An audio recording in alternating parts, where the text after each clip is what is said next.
제가 앞에서 조정해야 되나요? 됐네요. 네, 감사합니다. 혹시 여기 지금 중고등부 선생님들 계세요? 중고등부 선생님들? 네, 네, 네. 많으시네요. 네. 여러분, 아이들하고 소통하는 거 어려우시죠? 네.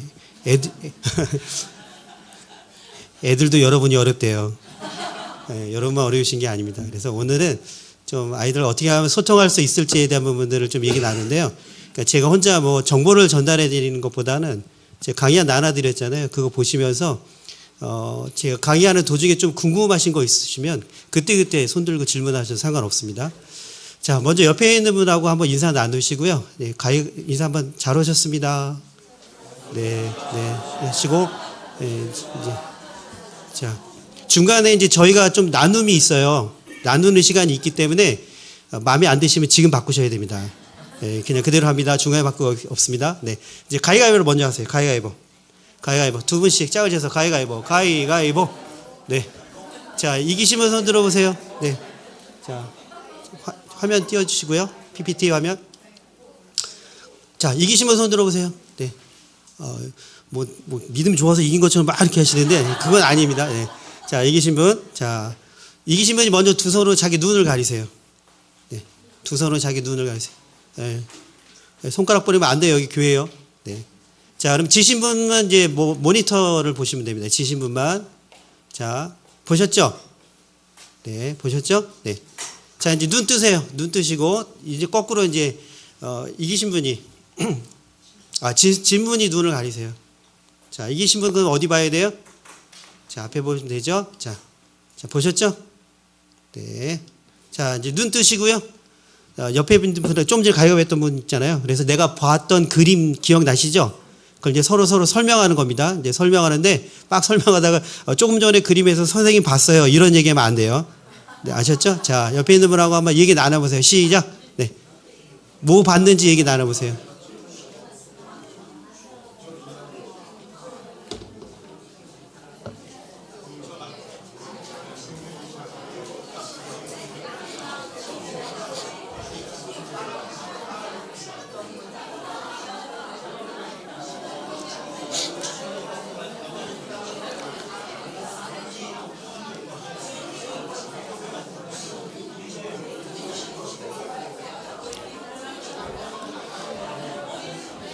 자, 여기까지 나누겠습니다. 자, 얘기 나누셨죠? 확실히 선생님들이랑 얘기 잘 나누시네요.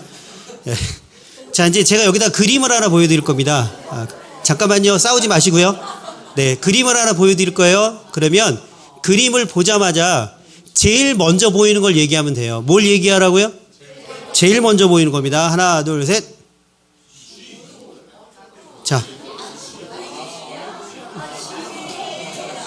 자, 나는 쥐가 먼저 보였다. 손 들어보세요. 자, 손 내리시고, 난 사람이 먼저 보였습니다. 자, 손 내리세요. 자, 잠깐만요. 선생님들, 잠깐만요. 싸우지 마시고요. 왜 똑같은 걸 봤는데 처음 본 게 달랐을까요? 그렇죠. 우리 선생님 크게 얘기해 주시겠어요? 그렇죠. 관점이 다른 거예요. 관점이 달라서. 근데 아직까지도 저게 왜 쥐야? 막 이런 분 계세요? 자, 처음 오신 분 이거 보셨죠? 네, 두 번째 보신 분 이거 보셨어요. 네, 그래서 볼 때 이렇게 봤거든요. 자, 제가 좀 내려갈게요. 왜 우리는 똑같은 걸 봤는데 저렇게 다르게 보였을까? 내가 처음 본 것을 가지고 그 그림을 봤을 때 보이는 게 달라지는 거거든요. 자, 저게 중요한 게 있습니다. 중요한 원리가 있습니다. 왜 중요한 원리가 있냐면 많은 경우 우리는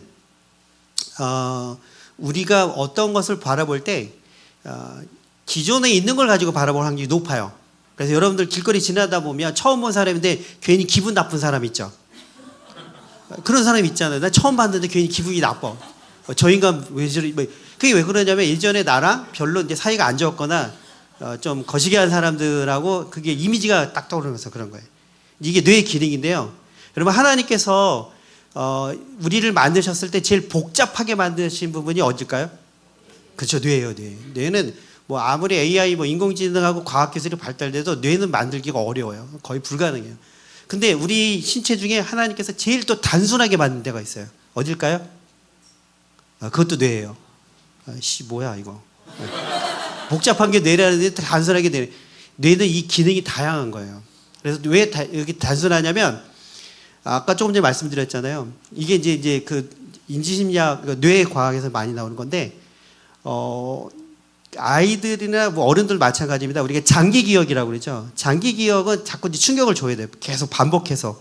근데 단기 기억은 굳이 외우려고 하지 않아도 외워지는 거예요. 그러니까 여러분들이 저 그림을 처음 봤을 때 쥐를 봤을 때 저거 쥐야. 쥐 외워야지. 이런 사람 거의 없어요. 보통 에빙하우스의 이론에 의하면 한 6시간에서 12시간까지는 그냥 그 기억이 지속된다고요. 그렇기 때문에 이제 외우지 않아도 이 단기 기억은 저장되어 있는데 습성 중에 하나 뭐냐? 새로운 것을 봤을 때 기존에 있는 거하고 똑같은 걸 찾으려는 습성이 있어요, 뇌는.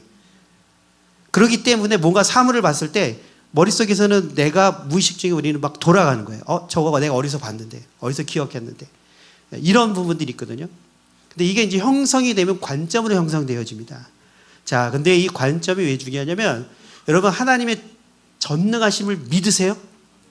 믿으시죠? 그러면 우리 이제 그 새벽에 일어나서 맨 얼굴을 거울로 볼 때도 믿으세요?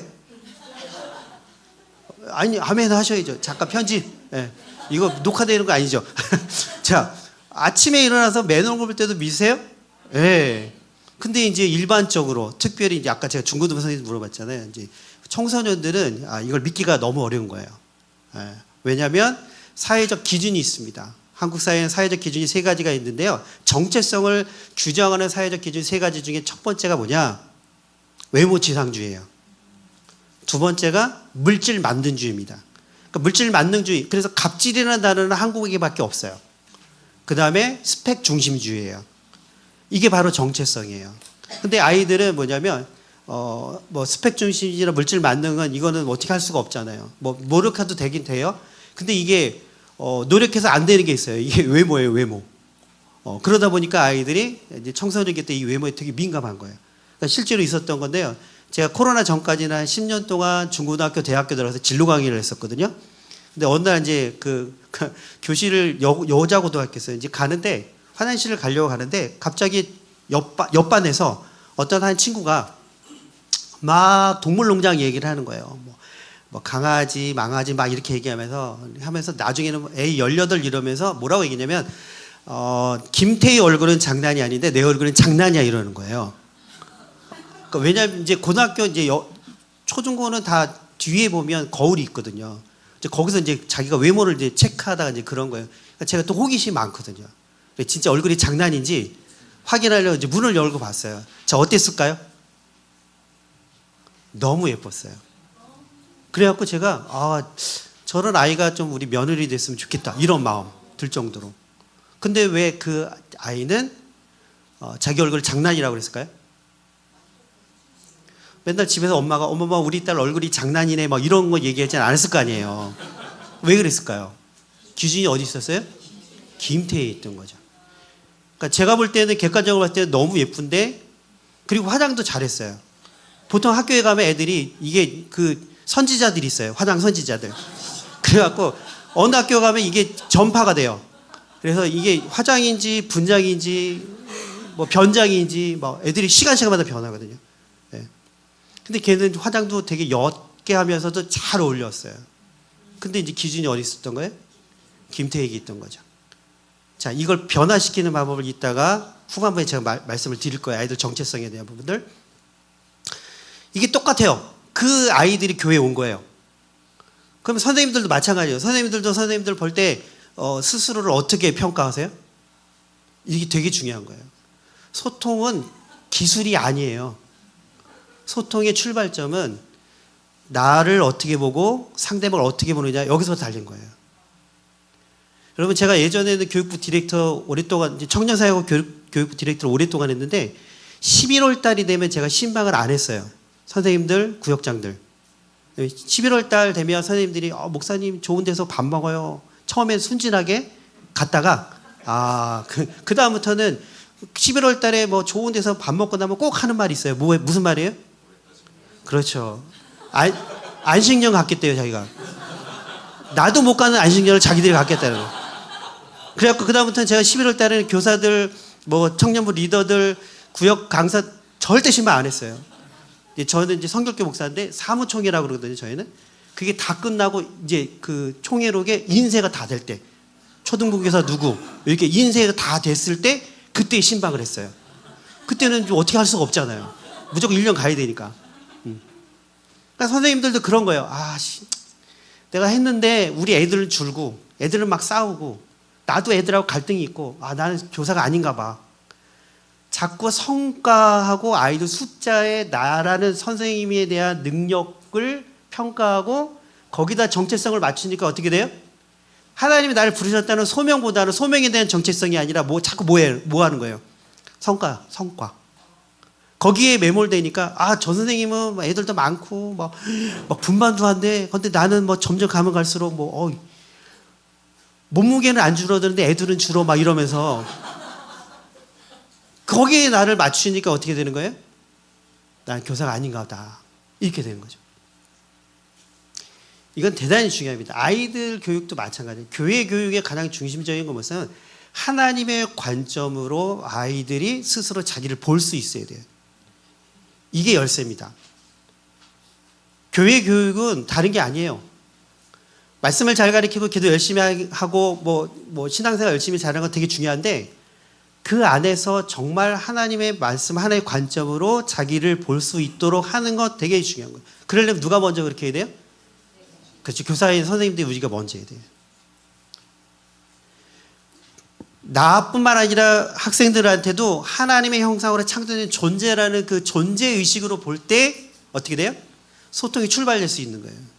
근데 그게 아니라 쟤는 말썽꾸러기, 쟤만 아니면 내가 선생님 할 만한데 이런 애들 있잖아요. 가끔. 여기는 없군요. 네. 가끔 그런 애들 있어요. 쟤만 아니면 쟤는 왜 당기기도 안 가? 막 가면 안 되는 교회, 애들이 딴 교회 가고 막 갔으면 좋은 애들이 막 우리 반에만 있고, 그리고 가끔 가다 그런 애들 막 우리 반에 몰아주면 막 전사님을 바꿀까 막 이렇게 이럴 때도 있잖아요. 그러니까 뭐냐면 존재 그 자체로 보는 게 아니라 자꾸 우리는 어떤 기준을 놓고 보기 때문에 그런 거죠. 이게 잘못됐다는 게 아니에요. 왜요? 그건 당연한 거예요. 그런 마음이 드는 건 당연한 거예요. 그거에 대한 싸움이에요. 선생님들은 내가 얼마나 잘 가르칠까, 얼마나 내가 말씀을 많이 할까, 이것도 되게 중요한데 그 전부터 이거 싸움이에요. 왜요? 교회가 성장하고 교회가 하나님의 뜻대로 움직이는 거를 사단이 좋아할까요? 아니에요. 거기에 영적 싸움이 있는 거예요. 그러니까 그런 마음이 들 때 내가 죄 짓는다 이게 아니라 이게 지금 나한테 시비 거는구나. 그럼 내가 말씀으로 승리해야지라고 하면서 존재대로 접근하는 것이 되게 중요합니다. 그리고 아이들을 보면 뭐예요? 새로운 피조물이라는 걸 항상 인식하는 거예요. 현재의 모습을 보면 어떻게 돼요? 애들이 너무 불안한 거예요. 그리고 말도 안 되는 애들 많잖아요. 여긴 분당이라 안 그런가요? 네. 저쪽 동네는 많거든요. 그럼 그런 애들 보면 얘는 새로운 피조물이 아니라 이건 이거 어떻게 돼? 막 이렇게 되는 경우 있잖아요. 진짜 중요한 건 세 번째예요. 그리스도 안에서 그리스도의 장성한 분량에까지 우리 아이들이 자랄 걸 기대하는 거예요. 아이들을 만날 때 제일 중요한 것 중에 하나는 뭐냐면 기대감이 진짜 중요합니다. 기대감. 그러면 이제 보통의 우리 마음은 어떠냐면 애들이 기대할 게 있어야지 기대를 하죠. 이 말이 당연히 나와요. 그러면 이제 우리는 어떻게 생각하시면 되냐면요. 여러분 우리 옛날 생각을 하는 거예요. 옛날. 여러분이 어렸을 때. 그래 특별히 여기 이제 모태신앙이나 아니면 이제 주일학교 출신들이 있죠. 그때를 나를 돌아보는 거예요. 여러분 그때 어떻게 신앙생활 하셨어요? 이렇게 물어보면 거기다 나는 잘했대요. 다 잊어먹는 거죠. 그러니까 이거는 이제 확인이 필요합니다. 확인이 필요해요. 우리는 성장했어요. 성장. 처음부터 잘한 게 아니에요. 그러니까 아이들도 마찬가지. 아이들이 우리 신앙의 수준이 만약에 애들이 만약에 유치부나 유년부 아이들이 다 공과공부할 때 애들이 가만히 주워 먹고 선생님 말씀하옵소서 막 이러면서 아이들이 막 무릎 꿇고 주의 종이 듣겠나이다 막 이런 애 있으면 걔 병원 가야 돼요. 근데 우리는 자꾸 그런 걸 원하잖아요. 제가 3주 전에 대구에서 강의를 하는데요. 그때는 이제 주로 5가지 사랑의 언어라는 거 많이 하거든요. 근데 이제 가족 공동체를 위해서 막 하고 있는데 갑자기 한 3살, 4살짜리 아이가 제 뒤를 맴돌더니 강대상에 있는데 여기서 이렇게 하고 막 두 손 들고 이러고 있는 거예요.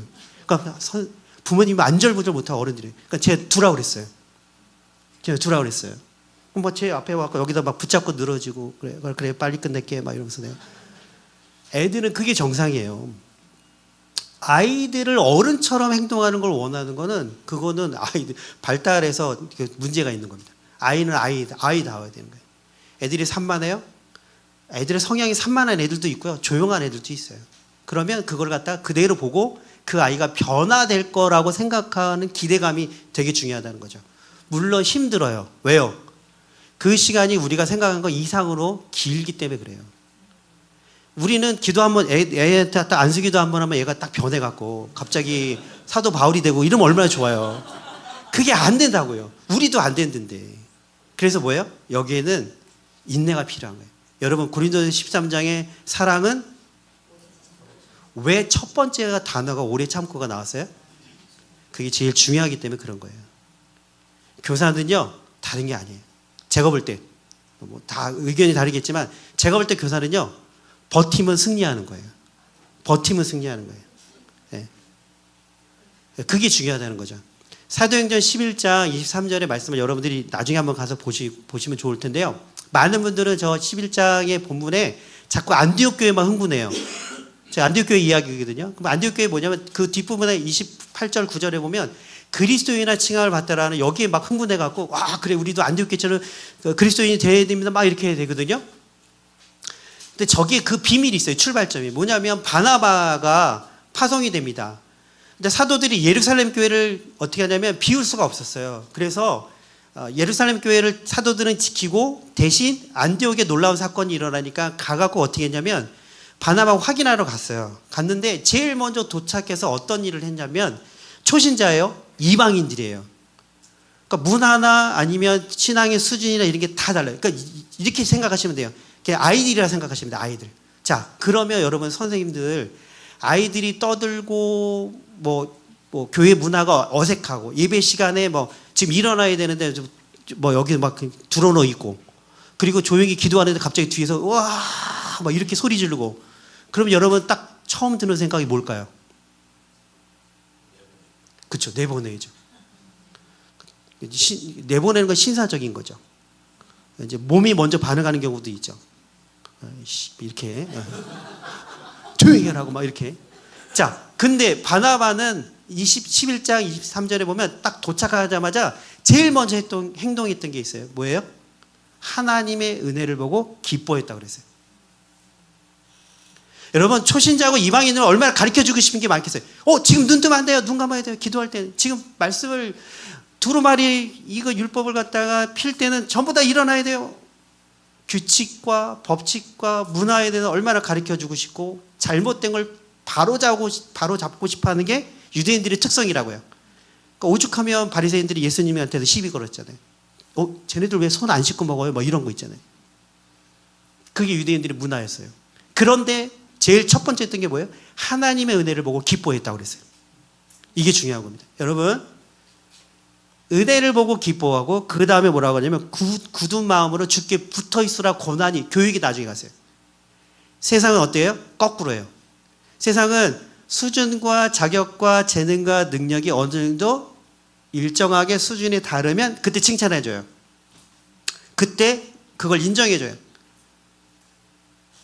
그래서 교육이 필요해요. 하나님 나라는 거꾸로예요. 어떻게 해요? 정말 형편없고 부족하고 연약한데 먼저 뭘 봐요? 은혜를 먼저 보는 거예요.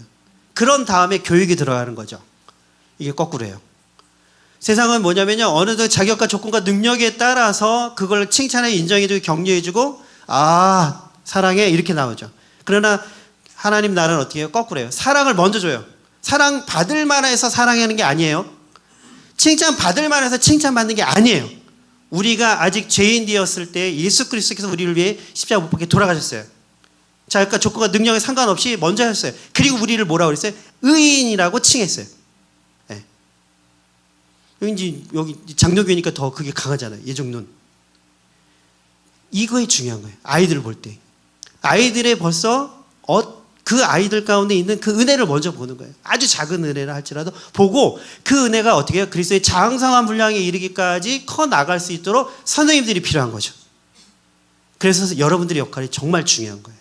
아이들 한 정원 한 정원이 시간이 걸리고 정말 어렵지만은 그 아이 가운데 있는 하나님의 사랑, 아직 그가 예수 그리스도를 영접하지 않았다 할지라도 그 아이를 기다리신 그 하나님의 은혜의 사랑을 보면서 그 하나님의 마음을 품고 아이를 기다리면서 그 아이에게 계속해서 어떻게 해요? 그 은혜를 어떻게 해요?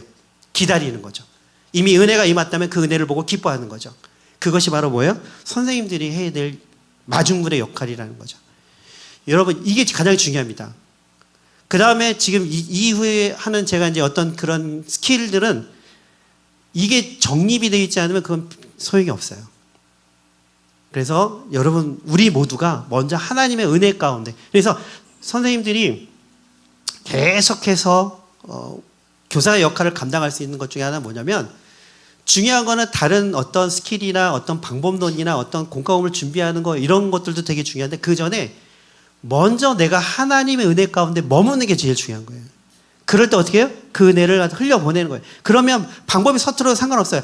애들은 다 알아요. 애들은요, 저 선생님이 지금 나를 사랑하는지 안 하는지 다 알아요. 어색하고 약간 투박해도 그 마음은 전달이 된다고요. 그래서 우리가 진짜 가장 관심 가져야 될 건 뭐냐면 뭐예요? 하나님의 은혜 가운데 머무는 것이 대단히 중요합니다. 그래서 그것이 바로 어떻게 해요? 아이들을 살리는 겁니다. 시간이 걸릴 수 있어요. 그렇지만 그 관점으로 아이들을 바라보는 게 되게 중요해요. 특히 여기 이제 유치부 선생님들 계시다면 맥스 루케이드 목사님의 너는 특별하단다, 너는 소중하단다는 그 책이 있어요. 그게 복음을 정말 잘 설명한 동화책입니다. 그 나무 인형 사람 주인공이 이제 저 사진이 그건데요. 맨날 이제 뭐 너는 줄넘기 못해. 그래서 이거 안 좋은 딱지 붙여주고, 너는 얼굴이 못생겼어. 안 좋은 딱지 붙여주고. 이렇게 온몸 자체가 안 좋은 딱지만 있는데 동산 중앙에 있는 그 엘리 아저씨 집에 갔을 때 그 엘리 아저씨가 저 나무 인형 사람 주인공 보고 첫 마디가 딱 주인공 이름 불러주면서 뭐라고 얘기했냐면 잘 왔어. 어떻게 저걸 아세요? 그랬더니 너는 정말 중요하고 소중하고 특별한 존재야 라고 얘기한 거예요.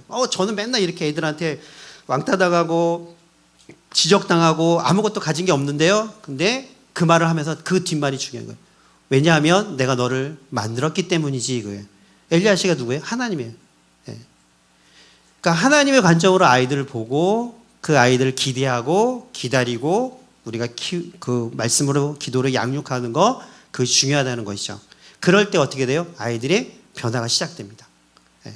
그러니까 물론 일반적인 교육학이나 아니면 기독교 교육에서 하는 것들 중요합니다. 그런데 그것이 정말 시너지 효과를 일으키고 그것이 그 안에서 하나님의 영향력을 미치려면 이 관점이 먼저 중요하다는 거죠. 그래서 여러분 스스로가 선생님들이 나 자신을 먼저 그런 하나님 죄송합니다. 못 봤다고 그러세요? 네. 자, 어디까지 했죠? 하나님 관점. 네. 그러면 그 관점으로 보는데 중요한 건 뭐냐면 그건 알겠는데 그럼 현장에서 아이들하고 어떻게 해야 돼요? 라고 하는 거를 실질적인 방법을 이제 지금부터 제가 말씀을 드릴 거예요. 딸기만 보셨죠? 네, 자세히 정확히 못 보셨죠? 네, 감사합니다. 네. 딸이 밖에 놀다가 이제 들어왔어요. 근데 배가 너무 고픈 거예요. 그래서 엄마한테 엄마 나 밥 좀 주세요 그랬더니 엄마가 뭐라고 얘기했냐면 지금 밥을 하는 중이니까 조금만 기다려라고 그렇게 얘기한 거예요. 그랬더니 나는 못 참겠어. 그러는데 딸의 눈에 딱 식탁 위에 딸기가 눈에 띈 거예요. 엄마 저 딸기 내가 먹을래 그랬더니 엄마가 뭐라고 얘기했냐면 저 오빠 학원 갔다 오면 주려고 남겨둔 건데 이러는 거예요. 그러니까 딸이 어때요? 기분 나쁘죠. 오빠는 입이고 난 주둥이냐고 이러면서 나에게도 딸기를 달라. 그랬더니 이제 엄마가 안쓰러우니까 어떻게 했냐면 야 그럼 이렇게 하자. 너 밥 먹고 오빠 학원 갔다 오면 반 주자. 반반씩 사이좋게 나눠 먹자. 그랬더니 딸이 좋다고 먹었어요. 근데 먹고 났는데 엄마가 이 모습을 보고 깜짝 놀랐습니다. 왜 그랬을까요? 다 먹어서. 자, 여러분 집에서 있던 얘기 하시면 돼요. 다 먹어서 또 이렇게 먹었어요.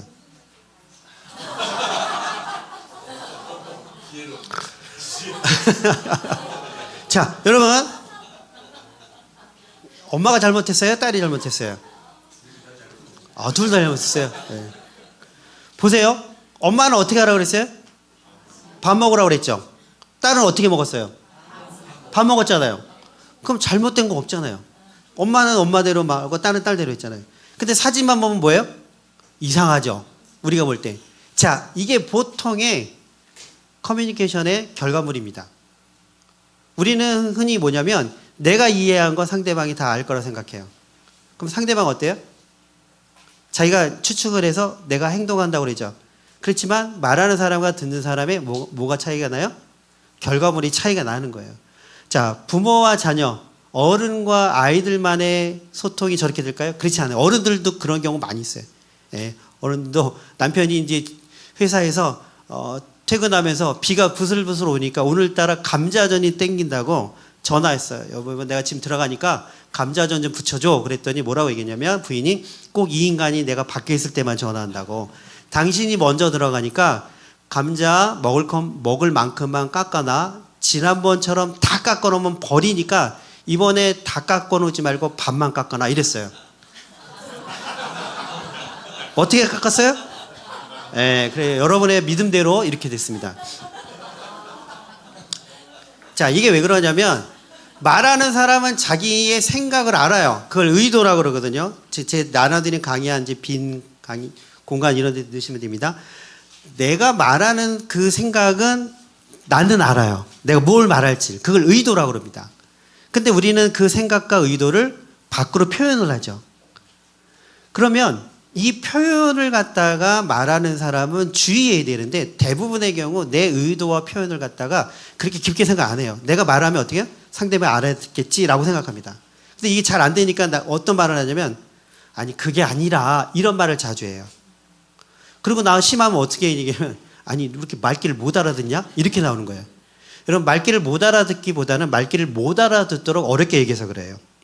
그럼 듣는 사람은 어떻게 해요? 말하는 사람의 의도를 들어요? 표현을 들어요? 표현을 들을 확률이 높아요. 왜냐하면 그 의도를 깊게 생각하기보다는 밖으로 나온 그 단어나 문장을 보고 아 그렇겠거니 생각하고 그걸 갖다가 어떻게 판단하는 거거든요. 그래서 이럴 때 잘못 들으면 이런 말을 많이 씁니다. 그런 줄 알았어. 그런 거 아니었어? 이런 말을 자주 써요. 그러니까 내가 말했는데 이 사람이 알았어 그러놓고 한 사람은 다 딴짓하거나 딴 거 하고 나서 이거 아닌데 그러면 뭐 이거 아니었어? 이런 경우 많죠. 그게 뭐예요? 의도를 들은 게 아니라 표현을 들었기 때문에 그래요. 특별히 다음 세대하고 이야기할 때는 여러분들이 여러분의 표현을 되게 어떻게 해요? 그 아이의 눈높이에 맞게 하셔야 됩니다. 아이들이 이해할 수 있도록 표현하셔야 돼요. 근데 이게 쉽지가 않아요. 아이들의 용어들이. 그리고 지금은 한국 사회는 이 문화적 격차가 되게 심해요. 그러다 보니까 제가 보니까 여기 이제 다 젊으시죠? 네. 근데 이제 자, 이게 고맥락 문화예요. 그러니까 X세대 이후는 그러니까 여기는 뭐냐면 예를 들면 이겁니다. 지금 여기 좀 춥지 않는가요? 이게 고맥락 문화예요. 그 무슨 말이에요? 그렇죠.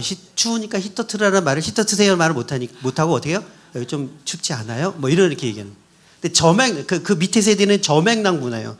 저맥락 문화는 뭐냐면 제가 이거 지금 히터 리모컨을 제가 갖고 있어요. 그럼 뭐라고 했냐면 제가 강의하고 있는데도 저보고 뭐라고 얘기했냐면 잠깐만요. 목사님 빨리 저 히터 좀 틀어요. 이게 저맥락 문화예요. 다이렉트 메시지예요. 그러면 나이 어린 친구들은 다 이렇게 하느냐? 그렇지 않아요. 또 여기 플러스 알파가 들어갑니다. 이 개인의 성향이 들어간 거예요. 활발한 사람, 내향적인 사람 다 달라요. 이게 복합적인 거예요. 소통이란 복합이에요. 그러니까 요즘 젊은 세대는 이렇게 얘기해요. 그럴 수 있지만 그게 전부가 아니라는 거예요. 그러니까 아이들 하나하나를 파악을 해야지 요즘 애들은 이래. 그렇지 않아요. 요즘 나이 많은 사람은 다 꼰대야. 그렇지 않아요. 이게 사람마다 다 다른 거예요. 제일 무서운 꼰대가 누군지 아세요? 영꼰이에요. 1살, 2살 차이가 제일 무서워요. 나 때는 말이야 이러면서. 이게 뭐냐면 문화 안에서 들여다보는 게 되게 복잡한 거예요. 그래서 여러분들이 다음 세대하고 이야기할 때 주의사항이 뭐냐면 내가 말하는 의도에서 내 표현이 이 간격을 얼마큼 좁힐 수 있느냐가 이 관건입니다. 그리고 아이들의 이야기를 들을 때 그 표현 속에서 이 아이가 무슨 생각으로 어떤 의도로 얘기하고 있지 이걸 확인하는 작업이 되게 중요한 거예요. 헷갈리면 어떻게 돼요? 물어봐야 돼요. 근데 이제 한국 사회에서는 이 눈치 문화가 발달돼서 물어보면은 좀 그러니까 어떻게 안 물어보고 막 한다고요. 그러다가 실수하는 경우가 많아요. 예, 괜찮냐? 그래요. 괜찮아요. 그래, 괜찮은가 보다. 이게 아니라고요. 예, 그래서 진짜 소통은 표현 너머에 있는, 표현 속에 숨겨진 의도를 찾고 여러분이 이야기할 때는 명확하고 정확하게 얘기해요. 아이들이 알아들 때까지. 그래서 그러니까 이런 경우 있어요. 꼭 선생님들끼리도 마찬가지입니다. 선생님들끼리 회의할 때나 선생님끼리 뭐 행사할 때도 마찬가지입니다. 우리 몇 년 동안 이게 같이 사역했는데 그걸 꼭 말해지 말을 해야 돼요? 알아서 하면 안 돼요? 이러는 경우들이 있죠. 이게 가장 위험한 거예요. 말하지 않아도 아는 건 초코파이밖에 없어요. 그러니까 정확하고 명확하게 얘기를 해주셔야 돼요. 미심쩍다. 그러면 다시 한번 확인하는 거예요. 제가 이렇게 말씀드렸는데 어떻게 지금 잘 돼가고 있어요? 알아들었어? 이렇게 하면 안 되고 지금 제가 이렇게 하고 지난번 이렇게 말씀드렸는데 지금 잘 돼가고 있죠? 라고 확인하는 작업이 되게 필요하다는 것이죠. 자, 아빠 딸이 왔습니다. 그랬더니 더 달라고 아직 우유가 남아있으니까 다 마시면 줄게 라고 이제 딸을 돌려보냈어요. 그랬더니 딸이 또 엄마한테 가고 엄마한테 컵 바꿔달라고 까탈스럽게 야, 지입이 닮아갖고 야 그냥 마셔. 그러면 돌려보냈어요. 근데 딸이 이제 너무 실망한 거죠. 오빠한테 갔습니다. 오빠한테는 가서 컵을 내밀었습니다. 자, 오빠가 어떻게 했을까요? 마셔버렸어요? 혹시 아세요? 이거 편집할게요. 네. 자, 편집. 자, 이렇게 진짜 짠했어요. 짠. 건배. 자, 엄마 아빠는 뭘 잘못했을까요?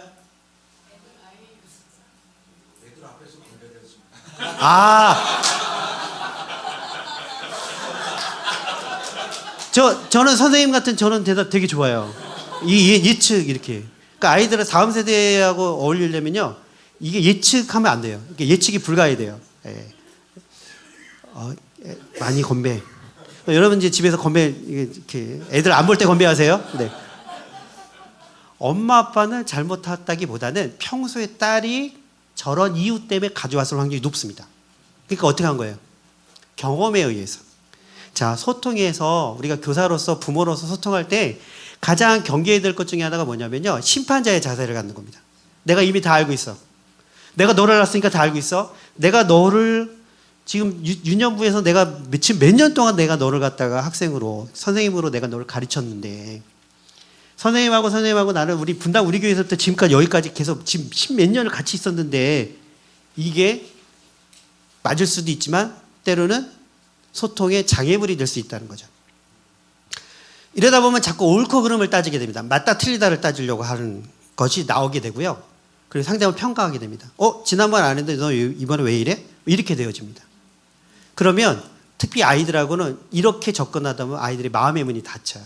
그래서 아이들이 특별히 중고등학교 아이들이 어른들이 물어보면 두 가지 대답을 제일 많이 해요. 첫 번째, 뭐 물어보면 너 특별히 뭐 예를 들면 이거죠. 너 잘하는 게 뭐야? 그럼 애들이 이 두 가지 대답을 제일 많이 해요. 그렇죠. 몰라요. 또 없어요. 이렇게 얘기해요. 없다는 걸 아직 찾지 못해서 없다고 그러는데 몰라요 할 때가 이제 심각한 거예요. 왜 모른다고 그래요? 진짜 몰라서 그럴 수도 있지만 거의 90%는 얘기하고 싶지 않은 거예요. 애들이 물어봤는데 몰라요 이렇게 얘기하면 너 그럼 아는 게 도대체 뭐니? 뭐 이러면 이제 이 교회가 아닌가 보다라고 가는 거고요. 애들이 모른다고 얘기하면 대부분의 확률이 뭐냐면 이야기하고 싶지 않은 거예요. 왜? 뭔가 얘기하면 어른들이 항상 이렇게 얘기하거든요. 많은 경우 10명 중에 9명의 어른들은 야, 네 성적으로 야, 지금 네가 그거 하고 싶으면 지금 이렇게 하면 안 되지. 노력을 해야지. 빨리 뛰어. 평가하니까 애들이 뭐 어떻게 한 거예요? 자꾸 몰라요. 그렇게 얘기하는 거예요. 그러니까 모른다 그러면 이게 해결이 되잖아요. 왜요? 더 이상 안 물어보니까. 그래서 소통할 때 교사로서 부모로서의 자세는 뭐냐면 학습자의 자세를 갖는 거예요. 애들의 생각이 궁금하고 호기심을 가지고 질문하는 거예요. 막 물어봤는데 몰라요 그러면 그래. 그럼 네가 그러면 정말 기회가 주는다면 하고 싶은 게 뭘까? 그래도 몰라요 라고 얘기해요. 근데 3번 모른다 그러면 이제 거기서 멈추는 거고요. 2번, 3번째 뭔가 좀 실마리가 보이면 계속 질문하는 거예요. 그래 맞아. 선생님도 너만 할 땐 선생님은 더 엉망이었단다. 뭐 이러면서 자꾸 본인 얘기해 주면서 아이하고 대화, 상대방의 아이의 세계를 배우려고 노력하는 게 대단히 중요하다. 교사는 잘 가르치기 전에 잘 배우는 사람이 교사예요. 그러면 하나의 말씀도 배우고 다른 사람들의 이야기도 배워야 되지만 아이들의 이야기도 배워야 되는 거예요. 애들 그 존재라는 걸 안다는 게 뭐예요? 그 아이를 배우는 거예요. 그래야지만이 그 아이가 대화가 되는 거죠. 그럴 때 뭐예요? 아이가 신뢰가 형성이 됩니다. 아, 선생님이 나한테 관심이 있구나. 관심이 있다는 걸 알기 시작하면 뭐예요? 그 다음부터 자기의 마음의 문을 열기 시작하는 거죠. 그러니까 마음의 문을 여는 방법은 물론 떡볶이 사주고 피자 사주고 그때는 그 순간은 괜찮아요. 물론 그게 신뢰관계 형성이 쌓이면 더 대화가 원활하게 되는 거 맞아요. 근데 그거는 도구예요. 정말 중요한 건 신뢰 형성인 거예요. 그래서 심지어 안정감이라는데 이 사람이 이 선생님이 내가 무슨 말을 해도 나를 판단하거나 평가하지 않고 있는 그대로 들어주려고 하는구나. 그 마음이 형성될 때까지 뭐예요? 노력하는 거죠. 그렇게 되어지면 그 다음부터 자기 얘기를 하는 거예요. 근데 그 전까지는 뭐예요? 이제 바운더리를 경계를 치는 거죠. 요 정도까지 내가 얘기했다. 요 정도까지 얘기했다. 이게 형성이 되는 거예요. 그러니까 특별히 아이들마다 성향이 다르기 때문에 이거는 시간이 걸리는 거예요. 기다려주는 거예요. 야, 얘기해봐. 이게 아니라 아이가 얘기할 때까지 그걸 기다려주고 하나씩 해 나가는 게 이게 중요하다는 것이죠. 자, 그래서 이런 것들을 갖다 좀 더 원활하게 하려고 하기 위해서 진짜 중요한 그 기술 중에 하나가 뭐냐면 선생님들이 우리가 몸에 익혀야 될 것 중에 하나가 경청입니다. 경청. 여러분 경청 잘 하시죠? 네, 잘하는지 좀 이따 제가 실습으로 확인할 겁니다. 자, 많은 사람들은 경청 그러면 뭐 저거 다 아는데 잘 듣는 거 아니야? 근데 잘 듣는데 어떻게 들어야 되는지가 중요한 거예요. 경자는 뭐냐면 기울일 경입니다. 나라는 존재를 상대방의 존재에 기울여 주는 거예요. 여러분 유명한 사람이나 나보다 내가 존경하는 사람들 앞에 가면 자세가 어떻게 돼요? 네, 몸이 기울어지는 거예요. 잘 들으려고. 만약에 내가 듣고 싶은 이야기도 어떻게 돼요? 앞으로 몸이 가잖아요. 이게 바로 기울일 경이에요. 그러니까 그렇다고 몸을 갖다 뭐 엎드리라 이게 아니라 마음이 가는 거예요. 그럴 때 들으려고 하는 거예요. 경청은 스킬이 아니라 태도거든요. 그 사람이라는 존재 이야기를 내가 들으려고 하는 태도로부터 출발하는 거예요. 그래서 여러분들 사극 보면 왕이나 그 양반들이 이리 오너라 그러면 어떻게 하인이나 신하들이 이러고 있잖아요. 이렇게. 네. 무슨 말만 하면 뭐 성운이 망각하다고 얘기하고. 근데 만약에 왕이 뭐 이렇게 교지를 내리는데 아니면 경연, 논노맹자 대학 중에 한번 이렇게 그걸 풀어가는 게 경연이거든요. 근데 경연하는데 막 뭐 시계도 없었겠지만 보면서 빨리 끝내라고 이렇게 말이 많아 왕이 돼갖고 뭐 짝다리 짚고 막 다리 떨면 어떻게 돼요? 이제 책상 빼는 거죠. 어떻게 다 이렇게 이러고 있잖아요. 그게 바로 기울일 경이에요. 청은 뭐냐? 귀와 눈빛과 진심의 마음을 담아서 왕의 이야기를 듣는 것이 들을 청입니다. 그러니까 소리를 듣는 게 아니죠. 뭐예요? 그의 소리 귀로 듣고 눈으로도 듣고 마음으로도 들어서 왕의 이야기를 듣는 거죠. 그러면 이게 기독교적으로 해석하면 누구 이야기 듣는 거예요? 하나님의 말씀을 듣는 것처럼 듣는 거예요. 여러분 우리가 24시간 이렇게 할 수는 없어요. 그렇지만 공과 공부를 하거나 아이를 신방할 때는 정말 그 순간만큼은 그 아이들의 입을 통해서 주님께서 내게 말씀하신다라고 그 자세를 가지고 듣기 시작할 때 어떤 일이 벌어져요? 거기 마음과 마음이 연결되기 시작하고요. 신뢰가 형성되고요. 근데 놀라운 일들이 일어나기 시작합니다. 저는요. 예전에는 목사가 됐을 때 처음에는 무슨 생각이 했었냐면 야 좋은 말하고 격려의 말하고 위로의 말하고 사람들에게 따뜻한 말 해주는 사람이 될 거야. 그게 제 처음에 다짐이었어요. 그런데 그게 깨진 게 2002년도 그러니까 벌써 20 몇 년이 넘었죠. 그때 깨졌어요. 제가 이제 어떤 일이 있어갖고 이제 뭐 그러니까 생략 어디를 갔는데 청소년 상담을 하고 있는데 그 스텝 중에 한 사람이 저에게 상담을 요청했어요. 목사님 저하고 좀 얘기 좀 해요. 근데 이제 그게 외국이어갖고 저 갈 데도 없고 그래갖고 그 친구가 붙잡혀갖고 아침부터 저녁 먹을 때까지 9시간을 얘기했어요. 단둘이 둘이서. 그 9시간 얘기하는 동안 어떤 얘기를 했냐면 그 친구의 인생 얘기를 한 거죠. 근데 저는 그 친구를 잘 몰라요. 거기서 만난. 근데 제가 했던 얘기는 20분도 안 돼요. 어머 저런 어떻게 됐어요? 많이 힘들었겠네요. 그 다음에 어떻게 됐어요? 힘을 내세요. 제가 기도할게요. 이런 짧은 단어들 다 합쳐서 20분도 안 돼요. 그런데 제가 이제 급하게 이제 한국으로 올 때 공항까지 저를 픽업을 바래다 주면서 마지막에 이제 포옹을 하는데 제 귓속말을 귀에다 대고 형제입니다. 자매 아니에요. 이렇게 포옹을 하면서 무슨 말을 하냐면 목사님 그때 이야기가 그때 대화가 제 인생에 잊을 수 없는 대화였습니다. 이러는 거예요. 이 얘기는 지가 먼저 다 해놓고 9시간 중에 전 20분도 얘기한 적이 없어요. 돌아오는 비행기 안에서 제 그 소리가 계속 맴도는 거예요. 아, 나는 해법, 좋은 말, 격려의 말을 해주는 거지, 멋있는 말을 해주는 것이 목사의 역할인 줄 알았어요. 하나님의 말씀을 잘 전하면. 근데 그게 아니라 그 사람의 이야기를, 그 친구의 그 속마음을 저를 몇 번 만나지도 않았는데 저한테 얘기하면서 제가 그렇게까지 길게 얘기할 줄 몰랐죠. 그런데 들으면서 제가 그 친구의 진심을 제가 전심으로 들어줬더니 그 가운데 마음이 어떻게 돼요? 연결이 된 거죠. 저는 해법을 제시한 적이 없어요. 지가 얘기해놓고 자기가 혼자 이렇게 하면 되겠네요. 목사님 생각 어때요? 좋은데요? 저 좋은데? 이 말밖에 한 적이 없어요. 그러니까 자기가 얘기하고 자기가 다 해결한 거예요. 잊을 수 없는 대화였던 그 말이 제 지금도 기억이 나는 거예요. 대화는 정말 대화의 고수는 잘 들어주는 사람이에요.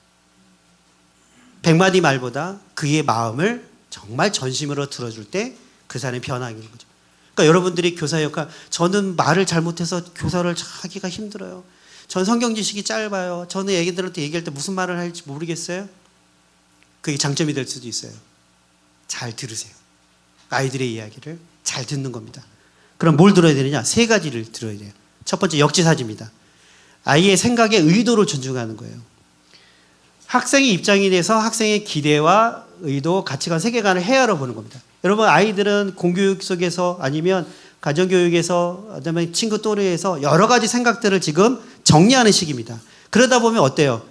이상한 얘기도 할 때 있잖아요. 그리고 아이들 뭐 중고등학교 친구도 그렇고 어린 아이들도 그렇고 막 무슨 말을 하는지 뭐 이해도 안 되고 그런 경우 많잖아요. 그럴 때 우리의 들을 때 어떻게 들어야냐?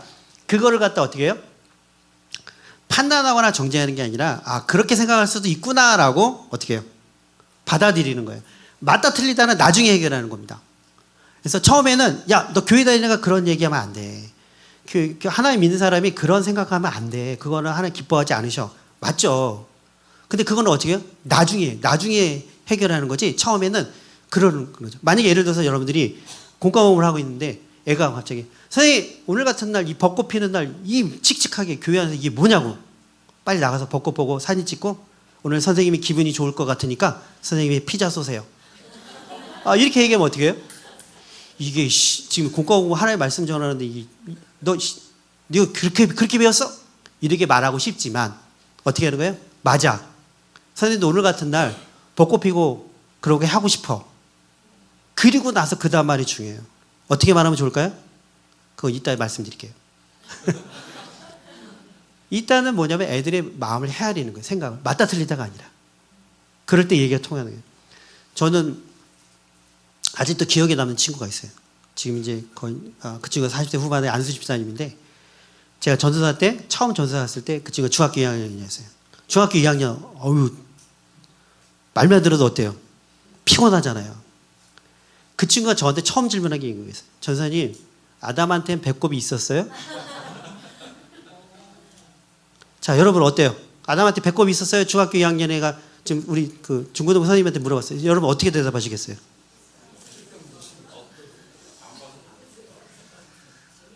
아니 꼭 봐야지 알아요? 제가 학생이라 그러면 이렇게 대답할 거예요. 있었다 그러면 아니 엄마 뱃속에 태어나지 않았는데 어떻게 있어요? 없었다 그러면 하나님 온전하게 창조했는데 왜 배꼽이 없어요? 이렇게 질문하겠죠. 그러니까 제가 어떻게 대답했냐면 어떻게 대답했을 것 같아요? 여러분은 고단수니까 그렇게 하지만 제가 그때는 뭐 20대 중반의 전사가 뭘 알아요? 아유 제가 그런 지혜가 있었으면 좋았을 텐데 제가 뭐라고 얘기했냐면 우와 처음 듣는 소리인데 야 전사님 생각 못했다. 전사님이 나중에 학교 가서 자료 좀 찾고 공부하고 다음 주에 우리 얘기해볼까? 이랬어요. 그랬더니 그 아이가 저를 이렇게 쳐다보는 거예요. 그 이러는 거예요. 찌찌찌하는 거예요. 뭐라 이게 왜 그러냐면 드디어 나 같은 또라이가 왔구나 이거에서. 왜 그랬냐? 제 전임자들이 잘못됐다는 게 아니에요. 그 교회는 일이 많았어요. 그러니까 뭐 이렇게 뭐 얘기하고 진득하게 애들하고 놀고 이럴 시간이 거의 없는 교회였거든요. 전임자들은 뭐냐면 야 전사님 바쁘니까 그런 질문하지 마. 아니면 야 성경에 나오지도 않은 얘기 하지 마. 이런 식으로 아이를 갖다 정답을 먼저 준 거예요. 그러니까 애가 그 다음부터 오는 전사님한테 테스트하는 거야. 이 인간이 나하고 친해질 수 있는가. 근데 그런 말을 처음 제가 한 거예요. 그러니까 평범한 전사가 아니고 이 사람도 나하고 비슷한 거 같네. 그러니까 그 전 전사님은 야 쓸데없는 질문하지 공부나 해 막 이런 말. 근데 걔한테는 그게 기가 찬 거죠. 왜? 전교 1등이에요, 걔가. 전교 1등한테 너 공부나 해 그러니까 걔가 얼마나 기가 차겠어요. 그 다음부터 제가 가서 야 이거 전사님 알아보니까 2가지 학설이 있어. 이러면서 얘기하니까 그럴 수도 있겠네요. 이러면서 또 그러면 경교에서 마테오 리치는 어떻게 된 거예요? 뭐 이렇게 물어보는 거예요. 마침 제가 이제 원래 일반 대학을 다니다가 중국 선교사 하고 싶어갖고 신학교를 다시 들어갔거든요. 그러니까 이제 저도 신난 거죠. 둘이서 별 쓸데없는 얘기를 엄청 많이 한 거예요. 지금까지 연락이 와요. 그럼 만날 때마다 얘기해요. 목사님 그때 제가 꼴통짓 한 거 근데 보니까 목사님도 그때 전도사 시절에 비슷했어요. 저랑 뭐 이러면서. 이게 뭐예요? 역지사지예요. 아이들의 생각을 판단하지 않고 일단 듣는. 그리고 나서 어떻게 해요? 그럼 제가 그 친구하고 제가 계속 그런 꼴통짓 했을까요? 아니에요. 야, 그럼 항상 마무리 이거예요. 야, 그럼 성경에 뭐라 써있는지 한번 보자. 찾아보자. 못 찾으면 나도 목사님한테 물어보든지 학교 가서 내가 교수님한테 물어보고 올게. 그럼 그 아이도 이제 그렇게 하는 거죠. 두 번째는 뭐냐면 역지감지입니다. 역지감지는 그 아이의 감정의 정당성을 공감하는 거예요. 그러니까 학생들마다 느끼는 감정과 욕구와 정서가 뭐예요? 다 다른 거예요. 어떤 아이, 야, 지금 그게 울 일이야? 그 아이에게 울 일이에요. 어떤 아이는 막 지금 막 혼자 막 웃고 난리를 막 신났어요. 야, 뭐 그런 일 갖다 신나냐. 그 아이한테 신나는 일이에요. 그 감정을 그대로 인정해 주는 것이 뭐예요? 그게 바로 공감이에요. 역지감지라는 건 상대방의 입장에 감정을 어떻게 해요? 동감하는 게 아닙니다. 동감하고 공감은 달라요. 예를 들면 이겁니다. 뭐 이런 경우 있죠. 애들이 와갖고 선생님 누가 저 때렸어요. 걔 나빠요. 걔 좀 때려주세요. 라고 할 때 선생님들을 어떻게 공감해 줘야 돼요?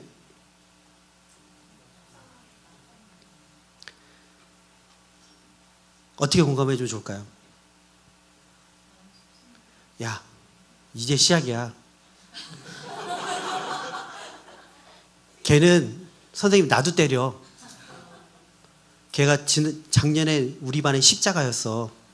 기도 열심히 해라. 인내해야 돼. 걔 나쁜 애야. 그건 공감이 아니에요. 공감은 조금 전에 누가 얘기하셨는데 어떻게 했어요? 그래, 속상했겠구나. 많이 힘들었겠네. 그게 공감이에요. 그리고 나서 뭐예요? 그 다음 솔루션을 제공하지 않는 거예요. 야, 눈에는 눈, 이에는 이니까 이자 붙여서 너 두 대 패. 그게 공감이 아니에요. 그러니까 있는 그대로 수용하고 함께 느껴주는 거예요. 네가 속상했구나, 많이 힘들었겠구나. 너 그 아이하고 친하게 지내고 싶었는데 친구가 그렇게 하니까 너도 많이 슬펐겠구나 라고 하는 게 공감이라는 거죠. 감정을 해결해 주려고 하다 보면 자칫 잘못하면 어떻게 되냐면 이게 더 위험할 수 있어요. 감정을 해결해 주는 게 아니라 그대로 수용해 주는 거죠. 그게 바로 역지감지고요. 세 번째는 역지행지입니다. 행동의 표현을 이해하는 거죠. 언어 뒤에 숨겨진 표정, 목소리, 톤, 이게 비언어적 표현까지 관찰하는 거죠. 괜찮아? 괜찮아요. 너 괜찮다고 그러는데 목소리가 별로 안 좋네. 무슨 일 있어? 그걸 계속 대화를 나누는 거죠. 괜찮아 그랬더니 목소리 떨리고 표정 안 좋은데 괜찮다. 그래 괜찮구나. 그렇게 되면 어떻게 제대로 못 듣는 거죠. 특별히 아이들이 어리면 어릴수록 여러분들 아이들의 이야기 목소리 톤의 표정이 되게 중요하고요. 거꾸로 여러분이 이야기할 때도 되게 중요합니다. 특별히 유년부, 유치부, 영아부는 톤 되게 중요해요. 특별히 그 단어를 선택하고 말할 때 감정도 되게 중요합니다. 애들은요, 만약에 이제 애들이 시끄럽게 막 하잖아요. 그러면 선생님이 어떻게 해요? 부드럽게 처음에는, 그래, 착하지? 이렇게 합니다. 그러면 이제 애들이 말 안 듣잖아요. 그럼 나중에는 조용히 해! 그러면 애들은 뭐예요? 자기가 떠들어서 선생님이 나한테 조용히 했어라는 상황과 단어는 기억 안 해요. 집에 가서 뭐라고 얘기해요? 그쵸? 선생님 화냈어. 왜 화냈는데? 몰라. 이거예요. 그래서 톤이 중요한 거예요. 예를 들면 지금 여러분 되게 잘하고 계시거든요. 잘한다. 똑같이 잘한다라는 단어를 얘기했지만 앞에 거 뒤에 거 완전히 차이 나죠. 이거예요. 아이들한테도 그거예요. 칭찬을 했는데 톤을 갖다가 부드럽게 안 하고 자칫 잘못하면 어떻게 돼요? 애들이 듣고 헷갈리는 거예요. 지금 날 칭찬한 거야? 비꼬는 거야? 뭐 이렇게. 그래서 이 역지 행동도 되게 중요하다는 거죠. 뭘 들어야 돼요? 역지 사지, 역지 감지, 역지 행지. 생각과 마음과 표정과 톤과 행동을 다 듣는 거예요. 쉽죠? 네. 그러면 이제 실습해 볼게요. 옆에 분하고 가위가위보 해보세요. 가위가위보. 여기 세 분이 하셔도 되고요. 네. 자, 가위가위보. 아이고. 가위바위보 하셨어요? 자, 이기신 분 손 들어보세요. 이기신 분. 네. 믿음 좋아서 이긴 거 아니에요. 자, 이기신 분이 지신 분한테 JJR을 할 거예요. 먼저. 네, 지 자랑하는 거예요. 자기 자랑하는 겁니다. 자기 자랑하는데 약간 이제 선생님들이니까 제가 애들만 쓸게요. 뻥을 치셔야 돼요. 뻥 치는데 그냥 단순하게 뻥 치면 안 돼요. 정말 뭐 예를 들면 이겁니다. 뭐 예를 들어서 뭐 세 분이 하는데 이러는 거야. 내가 작년까지만 해도 나를 쫓아다니는 남자들이 여기서부터 서울역까지 줄을 섰어. 뭐 이렇게 뻥을 치셔야 돼요. 그래서 듣는 사람으로 하여금 죄송합니다. 이거 교회인데 이런 말씀은 안 되는데 죄송합니다. 듣는 사람이 딱 들으면서 이거 지랄하고 있네. 이런 마음이 느껴질 정도로 뻥을 치셔야 돼요. 그래야지 실습이 됩니다. 왜 그렇게 해야 되는지 이유를 좀 이따 말씀드릴게요. 그러니까 제대로 치셔야 돼요. 아셨죠? 자, 그러니까 30초씩만 할게요. 시간이 없으니까 30초 뻥을 치시면 제가 역할 바꾸세요. 그러면 이제 반대분이 뻥 치시면 돼요. 자, 준비됐나요? 시작.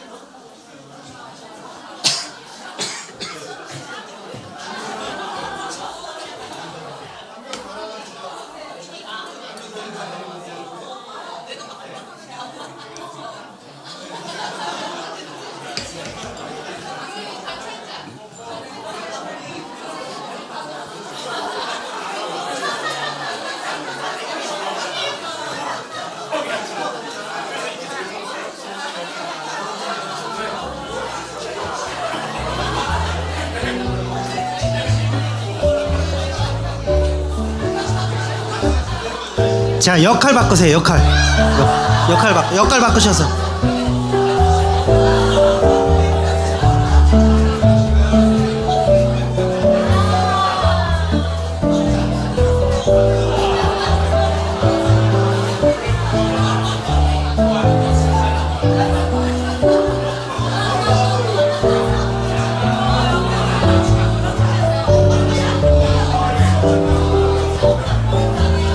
자, 여기까지 하겠습니다. 여기까지.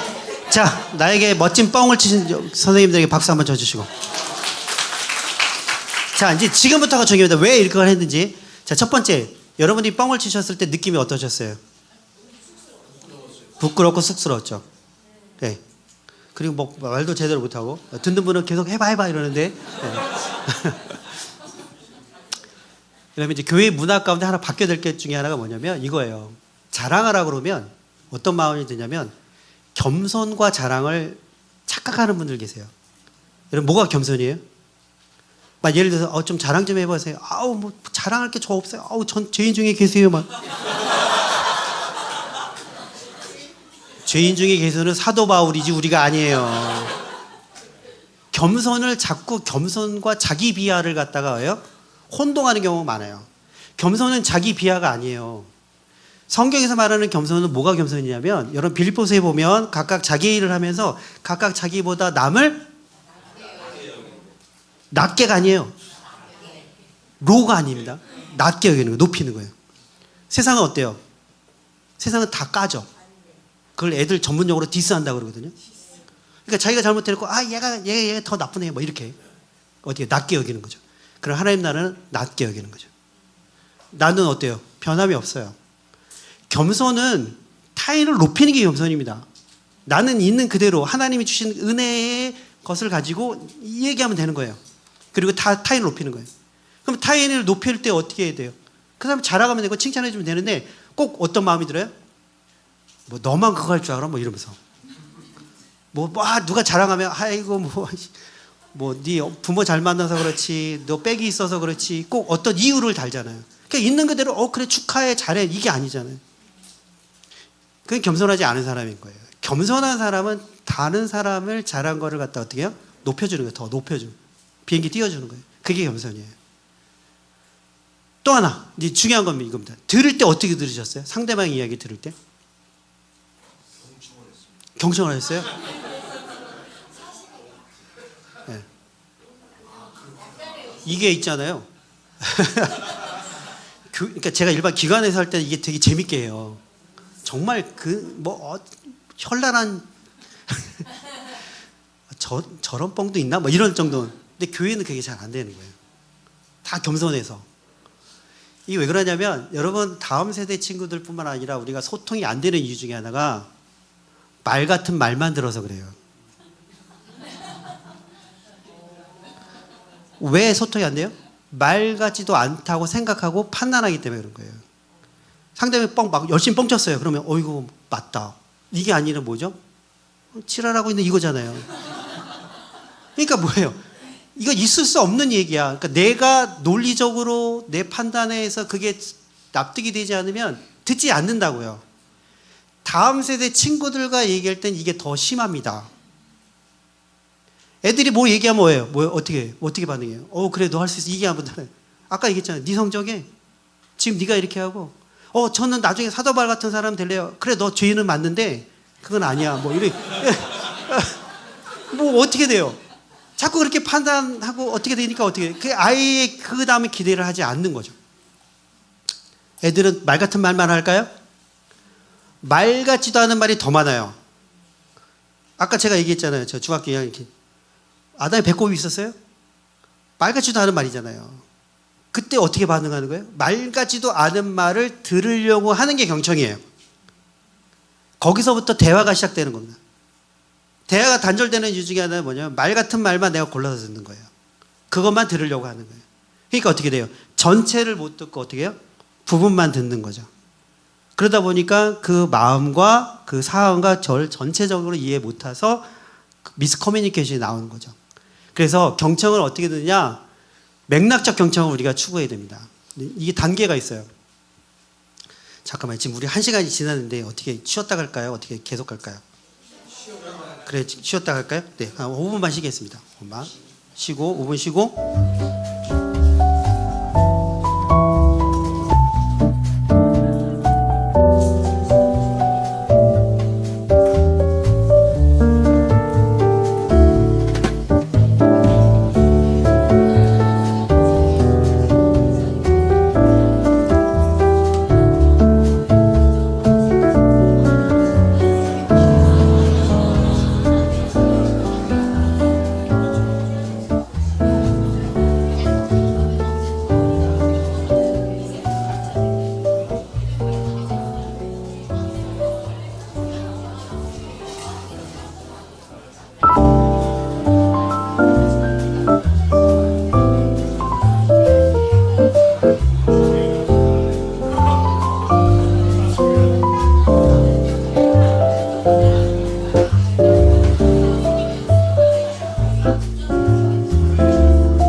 강의 중간이라도 여러분들이 뭐 화장실 아니면 뭐 커피, 간식 자유롭게 이제 왔다 갔다 하셔도 돼요. 네.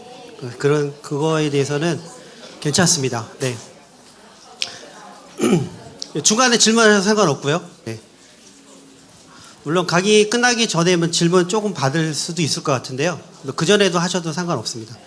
중요한 걸 진도 나가는 게 중요한 게 아니라 여러분이 궁금한 거 하나라도 해결하는 게 되게 중요하기 때문에 자, 이제 경청에 대해서 얘기할게요. 이제 편하게 들으시면 돼요. 자, 첫 번째는 배우자 경청입니다. 배우자 경청은 건성으로 듣거나 대꾸할 때 딴 생각하는 거예요. 네.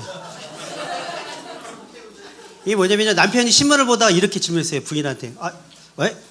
남자는 하루에 15,000단어를 얘기하는데 여자는 3만 단어를 얘기한대. 아, 역시 여자들이 말이 많어. 도대체 왜 그런 거야? 라고 물어봤어요. 그랬더니 부인이 뭐라고 막 설명했어요. 자, 남편의 반응은요?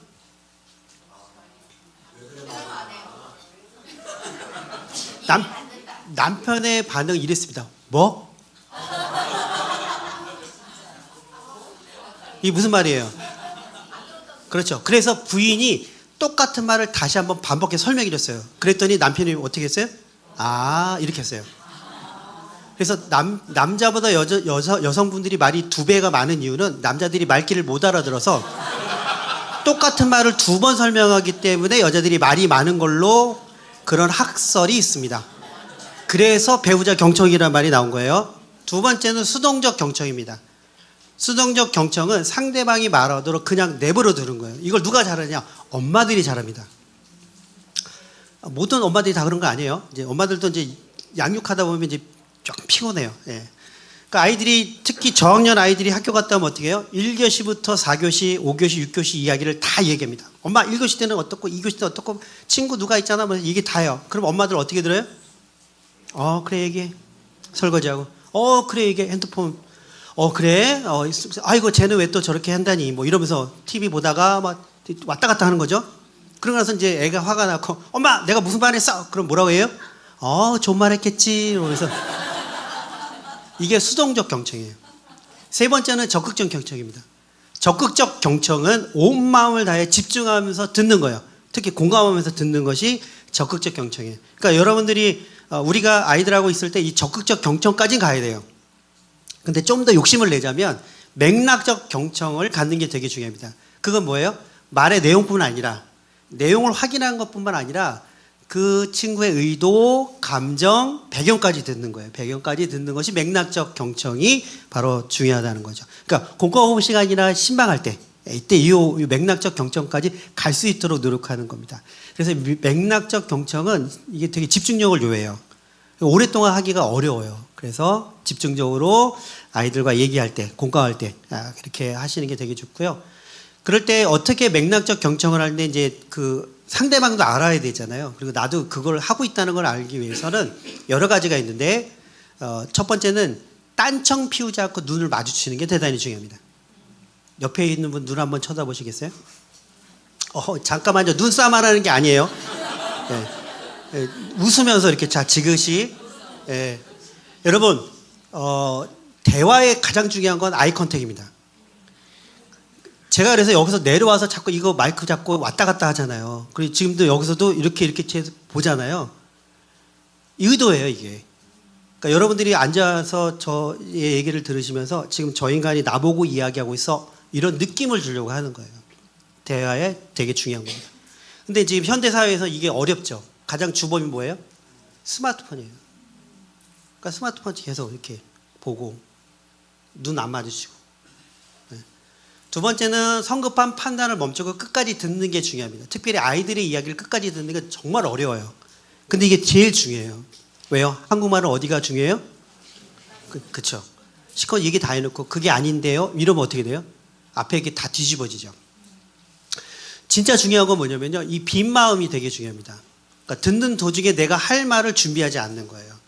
근데 이게 아마 이제 선생님들의 이제 교회에서의 직업병 중에 하나인데 자꾸 우리는 아이들 가르치다 보니까 어때요? 아이들이 무슨 질문하거나 말을 하면 어떻게 해요?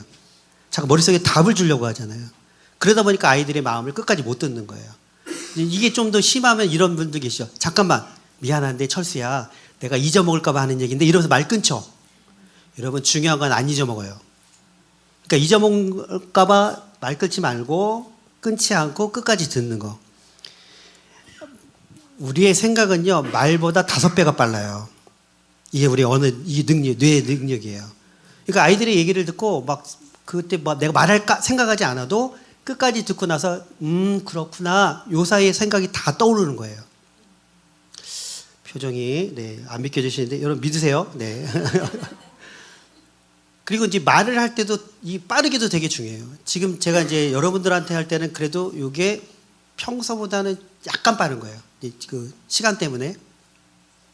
근데 제가 청소년 강의할 때는 지금보다 3배가 빠릅니다. 지금 빠르기보다 3배를 빠르게 해야지만이 아이들이 어떻게 해요? 딴 생각 안 해요.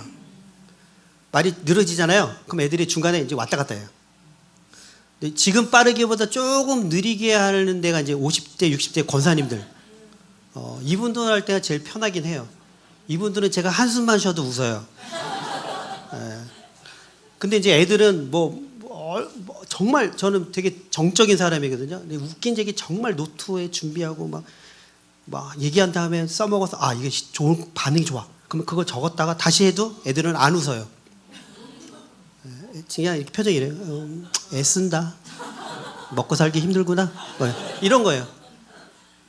그래서 아이들과 얘기할 때는 내가 뭘 말하려고 자꾸 이렇게 그런 게 아니에요. 그러니까 공과 공부할 때도 마찬가지예요. 공과 공부 막 하다가 보면 애들이 중간에 질문하면 내가 준비한 거 아닌데? 그럼 그때부터 머리 돌아가죠. 막 성경 어디 해야 될까?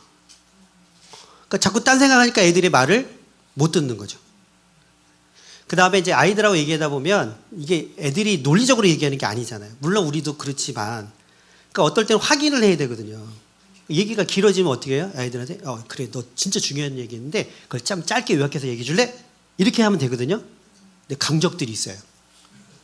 짧게 얘기해 줄래? 그랬더니 앞에 거보다 더 길게 얘기하는 애들 있어요. 그랬더니 어떻게 하면 돼요? 여러분이 요약해 주는 거예요. 그러니까 지금 한 말은 네 말은 이거지 라고 요약해서 자꾸 주는 거예요. 그 다음에 적절한 질문하는 게 대단히 중요합니다. 질문은 생각을 열어주고 생각을 새롭게 띄워주는 역할이 바로 질문이기 때문에 그래요. 자, 그러면서 어떻게 들어야 되느냐? 따뜻하게 미소를 줘야 됩니다. 아이들의 얘기할 때. 네. 네. 네. 네. 그쵸. 그래서 단어 선택이 되게 중요한 거죠. 지금 네가 하는 이거 한 거 맞아? 이게 그런 거예요. 맞아라는 단어를 쓰는 순간 어떻게 해요? 우리 둘 대화 가운데 둘이 맞을 수도 있지만 한 사람이 틀릴 수도 있죠. 그럴 때는 이렇게 선생님이 이해한 거는 이렇게 들었어 라고 하는 거죠. 그러면 어때? 그러니까 어때라는 말이 이게 되게 함축적인 거잖아요. 그럼 어때? 그러면 선생님 저 그 얘기 했어요. 그러면 그 얘기도 맞는 것 같은데 아닌 것 같아. 그래. 그러면 선생님 다시 한번 잘 들어볼게. 한 번 더 얘기해 줘. 이렇게 가는 거죠. 네. 어떻게 괜찮? 네. 네. 제가 무슨 말을 했는데 그렇게 요약 정리를 해주잖아요. 네. 그럼 저라는 사람이 이 사람한테 정리가 되고 있는 느낌? 그래서 그게 또 불쾌한 감정으로 올 수 있지 않을까? 그렇죠. 그럴 상황도 있어요. 그때는 분위기가 중요한 거죠. 그래서 아이들하고 얘기할 때는 공간과 배경도 되게 중요한 거예요. 그러니까 이건 이제 이따 갈등 얘기할 때 제가 언급해 드릴 텐데, 특별히 부정적인 이야기나 갈등 상황에서 얘기할 때는 아이들하고 얘기할 때는 중요한 2단계가 있어요. 첫 번째, 먹여야 돼요. 좋은 환경 속에서 먹이고 나서 갈등을 해결하거나 부탁을 해야 돼요. 근데 예를 들면 진실의 방이 있잖아요. 이런 데 가서 네가 잘했다는 거야 지금? 이러면 가뜩이나 위축되는데 더 그런 거죠. 그래서 선생님 되게 좋은 질문 하신 거예요. 그때는 단어의 배경뿐만 아니라 그 공간이 주는 힘도 있거든요. 그러니까 아이들이 편안한 공간. 그리고 정서상 느낌이 좋은 환경 속에서 요약을 하거나. 그러니까 만약 예를 들면 이런 거죠. 이제 그 제일 빈번하게 이제 우리 공과 공부할 때 애들이 말이 많으면 선생님이 요약해야 되잖아요. 표정도 되게 중요한 거예요.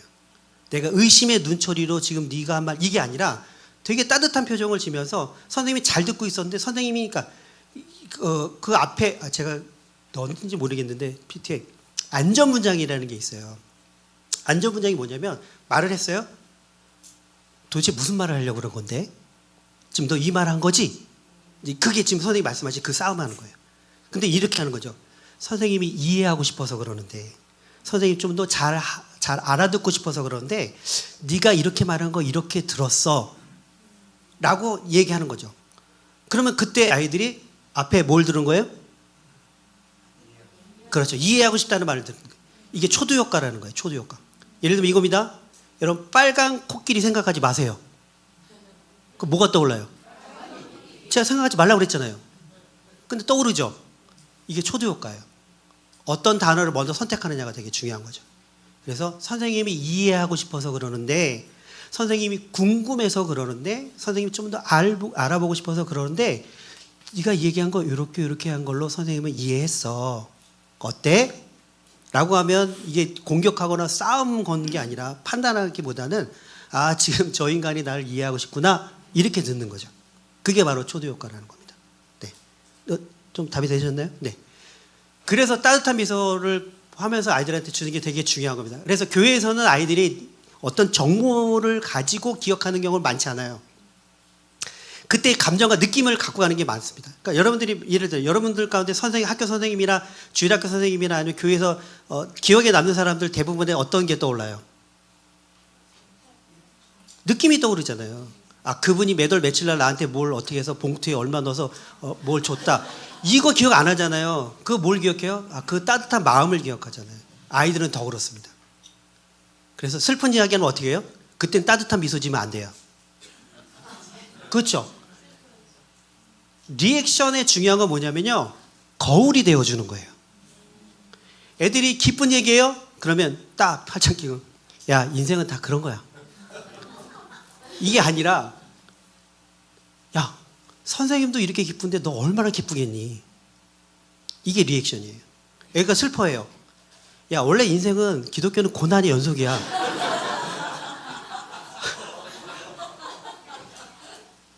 너무 어릴 적부터 그런 진실을 가르쳐 주면 안 돼요. 애들이 슬퍼해요. 그럼 어떻게 해요? 공감해 주면서 나도 슬퍼하는 거죠. 그럼 애들이 당황한다고요. 선생님이 나보다 더 슬퍼하는 거. 애들이 선생님 여러분을 위로한다니까요. 그게 바로 뭐예요? 그게 리액션이에요. 그리고 눈을 마주치는 거 되게 중요합니다. 그리고 고개를 끄덕이는 거죠. 이 타이밍 중요합니다. 애들 슬픈 얘기하고 막 실수한 얘기하는데 이러면 안 돼요. 그리고 이것도 그 고개를 끄덕이는 것도 이 인터벌이 있어야 돼요. 막 갑자기 막 이러잖아요. 빨리빨리 하는 건 뭐냐면 그만하라는 뜻이에요. 그래서 천천히 그렇구나. 그리고 이제 특히 이제 여학생들 같은 경우 막 재미난 얘기하고 즐거운 얘기하면 어떻게 해요? 박수 쳐주는 거죠. 그럼 하이파이브도 해주고 그리고 그렇구나. 이 마법의 단어입니다. 한번 쫓아해볼까요? 그렇구나. 그랬구나. 이렇게 할 말 없으면 이거 하면 돼요. 네. 그리고 정말 그래서 어떻게 됐는데? 선생님 너무 궁금하다. 이게 리액션이에요. 그러니까 여러분들이 말을 잘하는 것보다 리액션을 잘하는 게 되게 중요한 거예요. 거기에 적합하고 맞게. 기쁘면 기쁜 대로, 슬프면 슬픈 대로. 진지하면 또 진지한 대로. 네. 애는 진지한데 선생님 혼자 막 이렇게 하면 안 되고요. 네. 애는 막 지금 막 기분 좋아서 저기 하는데 선생님은 딱 진지하게 우리 기도하자 뭐 이러고. 네. 질문이 하나 있는데 네. 그 좀 성향이 네. 약간 좀 소심한 그런 그 성향을 가진 선생님이나 네. 교육자나 이런 경우도 있잖아요. 그쵸. 그럴 때는 만약에 선생님께서 얘기해 주신 그 4가지 방법 중에 한 요거는 좀 빠뜨리지 않았으면 좋겠다는 게 있을까요? 따뜻한 미소입니다.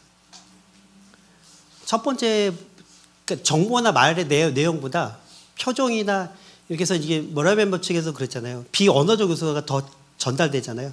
그래서 따뜻한 미소를 짓고 눈을 마주치는 게 되게 중요해요. 눈을 마주친다는 건 그 사람에게 집중한다는 의미거든요. 이거는 알아차리지 못하지만 느낌으로 알아요. 그리고 교회 안에서는 내향적인 사람들이 손해를 많이 봅니다. 왜냐하면 한국적인 정서, 그 교회도 그렇죠. 열심과 열정이라는 키워드를 많은 분들이 어떻게 그걸 인식해요? 우리 뜨겁게 기도한다고 그러죠. 뜨겁게 기도하는 게 어떤 거예요? 통성 기도 막 얘기하잖아요. 그럼 조용히 묵상 기도하고 있어요. 그럼 뭐예요? 그렇죠. 안 뜨거운 거죠. 이게 우리의 인식이에요. 근데 내향적인 사람한테 묵상 기도를 깊이 하면 그게 뜨거운 거죠. 뜨겁다는 건 지속성이라는 의미도 있습니다. 여러분 그릿이라는 책이 있죠. 열정이라는 뜻이잖아요. 열정이 뭐냐? 열정은 지속하는 게 열정이에요. 갑자기 확 뜨거워지는 게 아니에요. 요거는 제가 이제 연애 결혼할 때 요거 얘기하는데 아이들하고도 마찬가지입니다.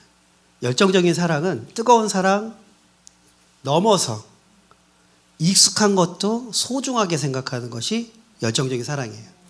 네. 자, 이제 진도 나가도 되죠? 네.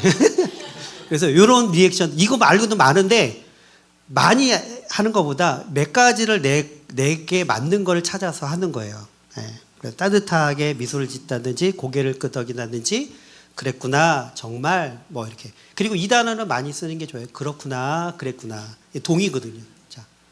자 옆에 보라 한번 다시 한번 우리 한번 해볼게요.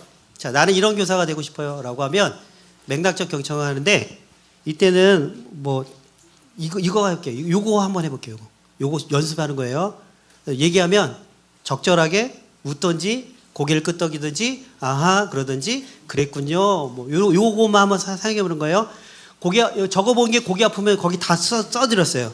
네, 그거 보시면서 하면 돼요. 자 준비. 자 시작.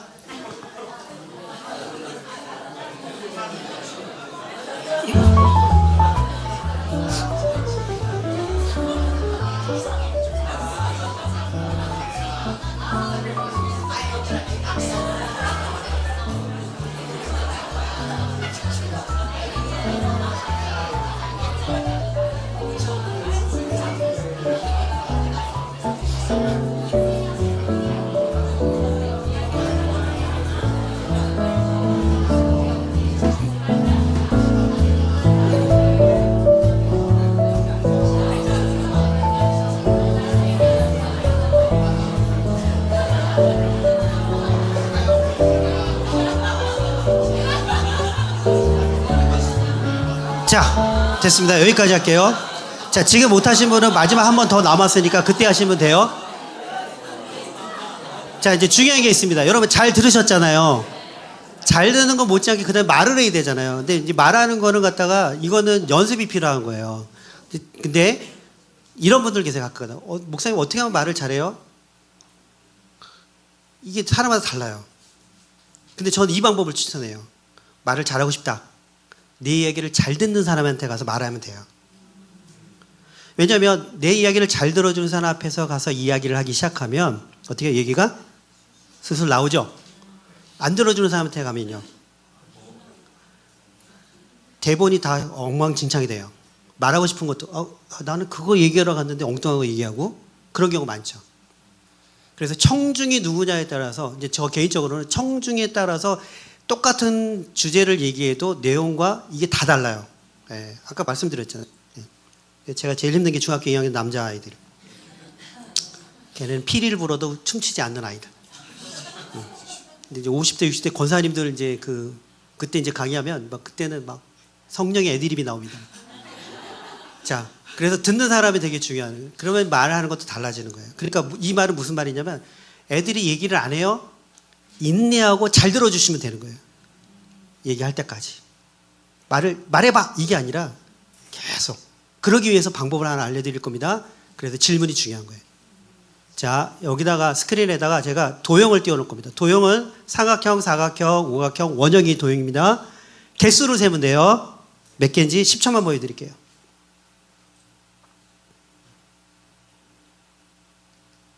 자, 몇 개예요? 16개. 또? 24개. 잠깐만요. 경매 아니니까 많이 안 불러세요. 36. 오, 그래요? 그럼 제가 이렇게 질문해 볼게요. 시계가 하나 있었어요. 몇 시였죠? 가운데 버스가 한 대 있었는데 버스에 아이들이 몇 명 타고 있었죠? 여러분들의 표정이 저희 뭐 이런 표정이에요? 제가 처음에 질문할 때 뭐라고 질문했어요? 그렇죠. 화면을 보는 순간 여러분들의 모든 집중력은 생각과 집중력 어디가 있었어요? 그렇죠. 도형의 개수에 세는 거 있었죠. 근데 여러분의 표정이 저희가 지금 뻥치는 거 아니야 라는 것 같아서 10시 10분이었고요. 아이들이 5명 타고 있었습니다. 그쵸? 네. 저 분명히 질문한 거 저기 있는 거 질문한 거 맞죠? 자, 혹시 저기 먹을 게 있었는데 그렇죠. 피자 있었죠. 네. 그러니까 선생님은 이제 선행학습이 된 거예요. 저렇게 보여주고 다시 한번 보여주고 저 인간이 또 질문할 거야 뭐 이런. 예. 질문은 그 사람의 생각과 답의 방향성을 결정짓습니다. 어떻게 질문하냐가 중요한 거예요. 그러니까 아이들하고 대화할 때 말을 많이 하기보다는 좋은 질문을 하는 게 대단히 중요합니다. 질문에 따라서 그 사람의 생각과 답이 달라지게 돼요. 제가 청년 사역을 거의 20년 넘게 했었는데요. 부교육자 때 에피소드 정말 많아요. 수련회 그때 보면 애들이 다 순교할 것 같아요. 근데 한 보름이 지나면 애들이 와갖고 하나님 살아계세요? 막 이러네. 도대체 얘네들 뭐야? 막 이런 그런 경험들이 많은데 아직도 기억에 남는 건 뭐냐면 25년 전에는 그때 선교단체, 캠퍼스의 선교단체가 되게 활성화할 때요. 어떤 한 형제가 거기 갔다 와서 저한테 질문한 거예요. 목사님, 술 마시고 담배 피워도 천국 가요? 이 질문한 거예요. 그러니까 고린도서에 너희 몸이 거룩한 성전인 거 알지 못하느냐 막 본문 얘기하면서 막 그렇게 얘기했던 것 같아요. 제가 그 소리를 듣고 뭐라고 대답을 해야 되지? 그래서 잠깐 멈추고 내 청년부 예배 때 설교해 줄게요 라고 돌려보냈어요. 그리고 설교 시간에 이걸 공식화해서 설교를 했습니다. 질문했어요. 여러분, 술 마시고 담배 피워도 천국 갑니까? 라고 질문했어요. 여러분은 어떻게 대답하시겠어요? 곤란하죠. 얘라 그러면 들킨 것 같고 아니라 그러면 교리적 문제가 있잖아요. 그러니까 요즘 청년들이 이런 거 질문 안 해요. 그냥 하니까. 제가 그때 뭐라고 얘기했냐면 이랬습니다. 여러분, 술 마시고 담배 피워도 천국 갑니다. 대신 일찍 갑니다. 이랬어요. 그래서 빨리 하나님 만나고 싶으면 열심히 주야로 주님을 만나시라고. 그리고 제가 이렇게 얘기했어요. 아니 제발 좀 목사한테 와갖고 제발 이거 죄예요 죄가 아니에요 묻지 마라. 죄예요 죄가 아니에요 묻는 사람들의 습성이 있어요. 잘못됐다는 게 아니라 그게 우리의 마음이에요. 그렇죠. 아니라고 답하는 사람이 있을 때까지 쫓아다니면서 물어보는 거예요. 그걸로 안도하려고. 그래서 제가 이랬어요. 질문을 바꿔보자. 여러분이 술 마시고 담배 피우는 거 구원과 상관없지만 그러나 그걸 했을 때 어떤 결과가 있느냐 이렇게 질문해보자. 술을 마실 때 이 술을 마심으로 내가 얼마나 거룩해질까? 담배를 피면 주변 사람들이 얼마나 하나님께 영광을 돌릴까? 내가 말하고 행동하고 결정하는 것이 내 신앙에 얼마나 거룩을 가져오고 얼마나 내 신앙에 도움이 되고 얼마나 하나님께 영광을 돌리는지를 질문을 바꿔보자라고 얘기했어요. 그랬더니 저 뒤에 앉아있던 청년 하나가 에이씨 마시지 말라는 거네 이러는 거예요. 마시지 말라는 얘기가 아니라 우리는 자꾸 돼요 안 돼요를 갖다 자꾸 왜 안 되는지에 대해 집중하잖아요. 안 되는 게 아니라 뭘 해야 되는지에 집중하자는 거죠. 더 거룩해지고 더 하나님께 영광을 돌리고 더 내 신앙에 도움이 되는 게 뭘까라고 질문을 바꿔보자는 거예요. 우리가 아이들하고 얘기할 때도 마찬가지예요. 여러분들이 교회에 갈 때도 마찬가지예요. 아까 그랬죠. 존재에 대한 것도 마찬가지예요. 애들의 현재의 모습보다는 보면서 이 아이가 하나님 이 아이를 통해서 어떤 역사를 이루실 겁니까? 하나님 이 아이가 어떻게 하나님 품 안에서 어떻게 자랄 겁니까? 하나님 이 아이에게 주신 은사가 무엇입니까? 하나님 이 아이에게 준 소중한 것이 무엇입니까? 라고 질문하면 그 질문을 찾으려고 하겠죠. 여러분들이 조금 전에 실험했던 것처럼 그 질문을 바꾸는 거예요. 주일날 교회 오면서도 또 걔네들 만나려면 어떻게 해야 되지? 그럼 뭐만 생각나요? 그것만 생각나는 거예요. 왜? 내가 그렇게 질문하니까. 그러니까 교회 오면서도 마찬가지죠. 예를 들어서 뭐 주일날 여기 찬양대 하는데 그 전주에 누가 하나 삑사리를 했어요. 그럼 오면서 오늘은 그 찬양팀 쉬고 오늘은 어떻게 삑사리 내지? 그럼 예배 시간에 뭐 기다려요? 그것만 기다리는 거예요. 근데 오면서 오늘은 말씀 가운데 그 예배 가운데 내가 하나님의 은혜를 어떤 은혜를 내게 주실까라고 질문하면 예배 시간 내내 그 은혜를 찾으려고 내 생각이 거기에 머무르겠죠. 아이들하고 지낼 때도 마찬가지예요. 힘들어요. 물론 힘들어요. 어렵죠. 그 말썽꾸러기 아이들 그냥 얘기해도 똑같이 변하지 않는 아이들.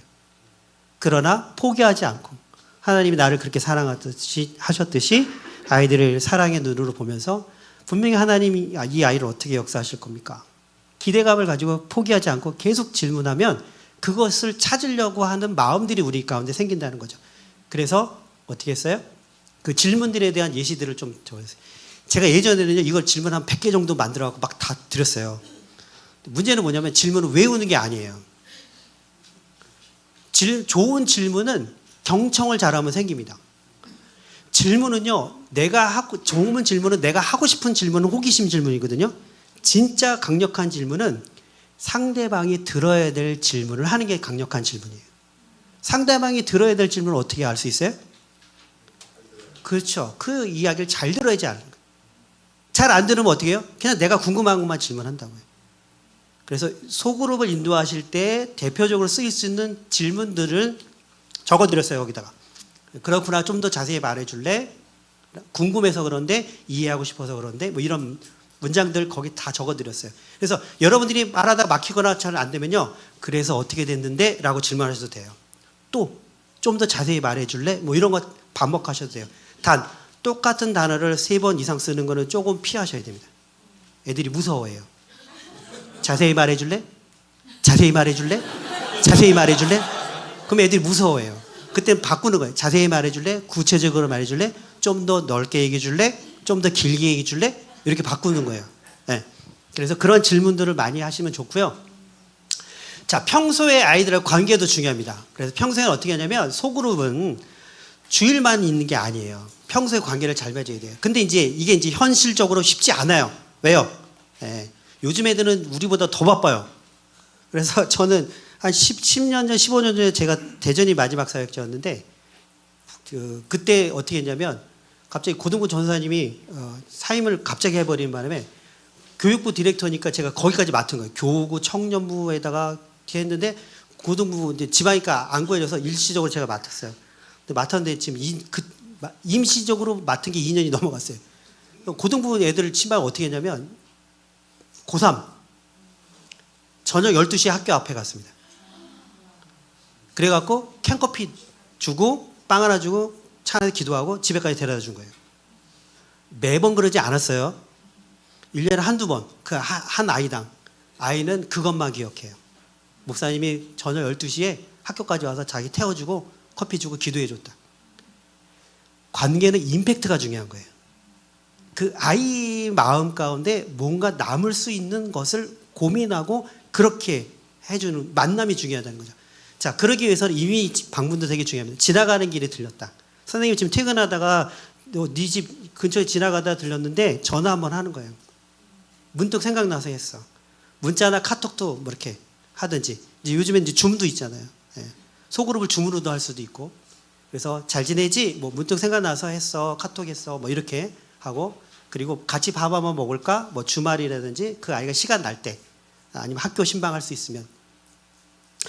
그런 짜투리 시간들을 갖다가 이제 밥을 먹든지 뭐 간식을 먹든지 이런 거 먹는 거는 1년에 한두 번 이상은 꼭 하시는 게 좋아요.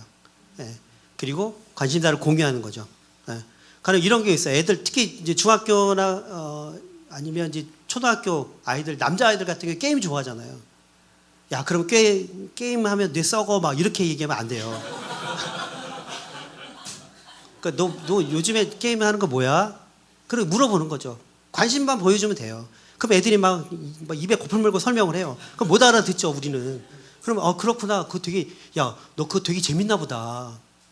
그 말만 하면 돼요. 재밌나 보다.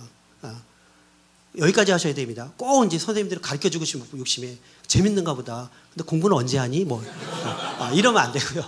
그러니까 취미 생활을 인정해 주는 거예요. 그 다음에 좋은 방법 중에 하나는 문고리 신방.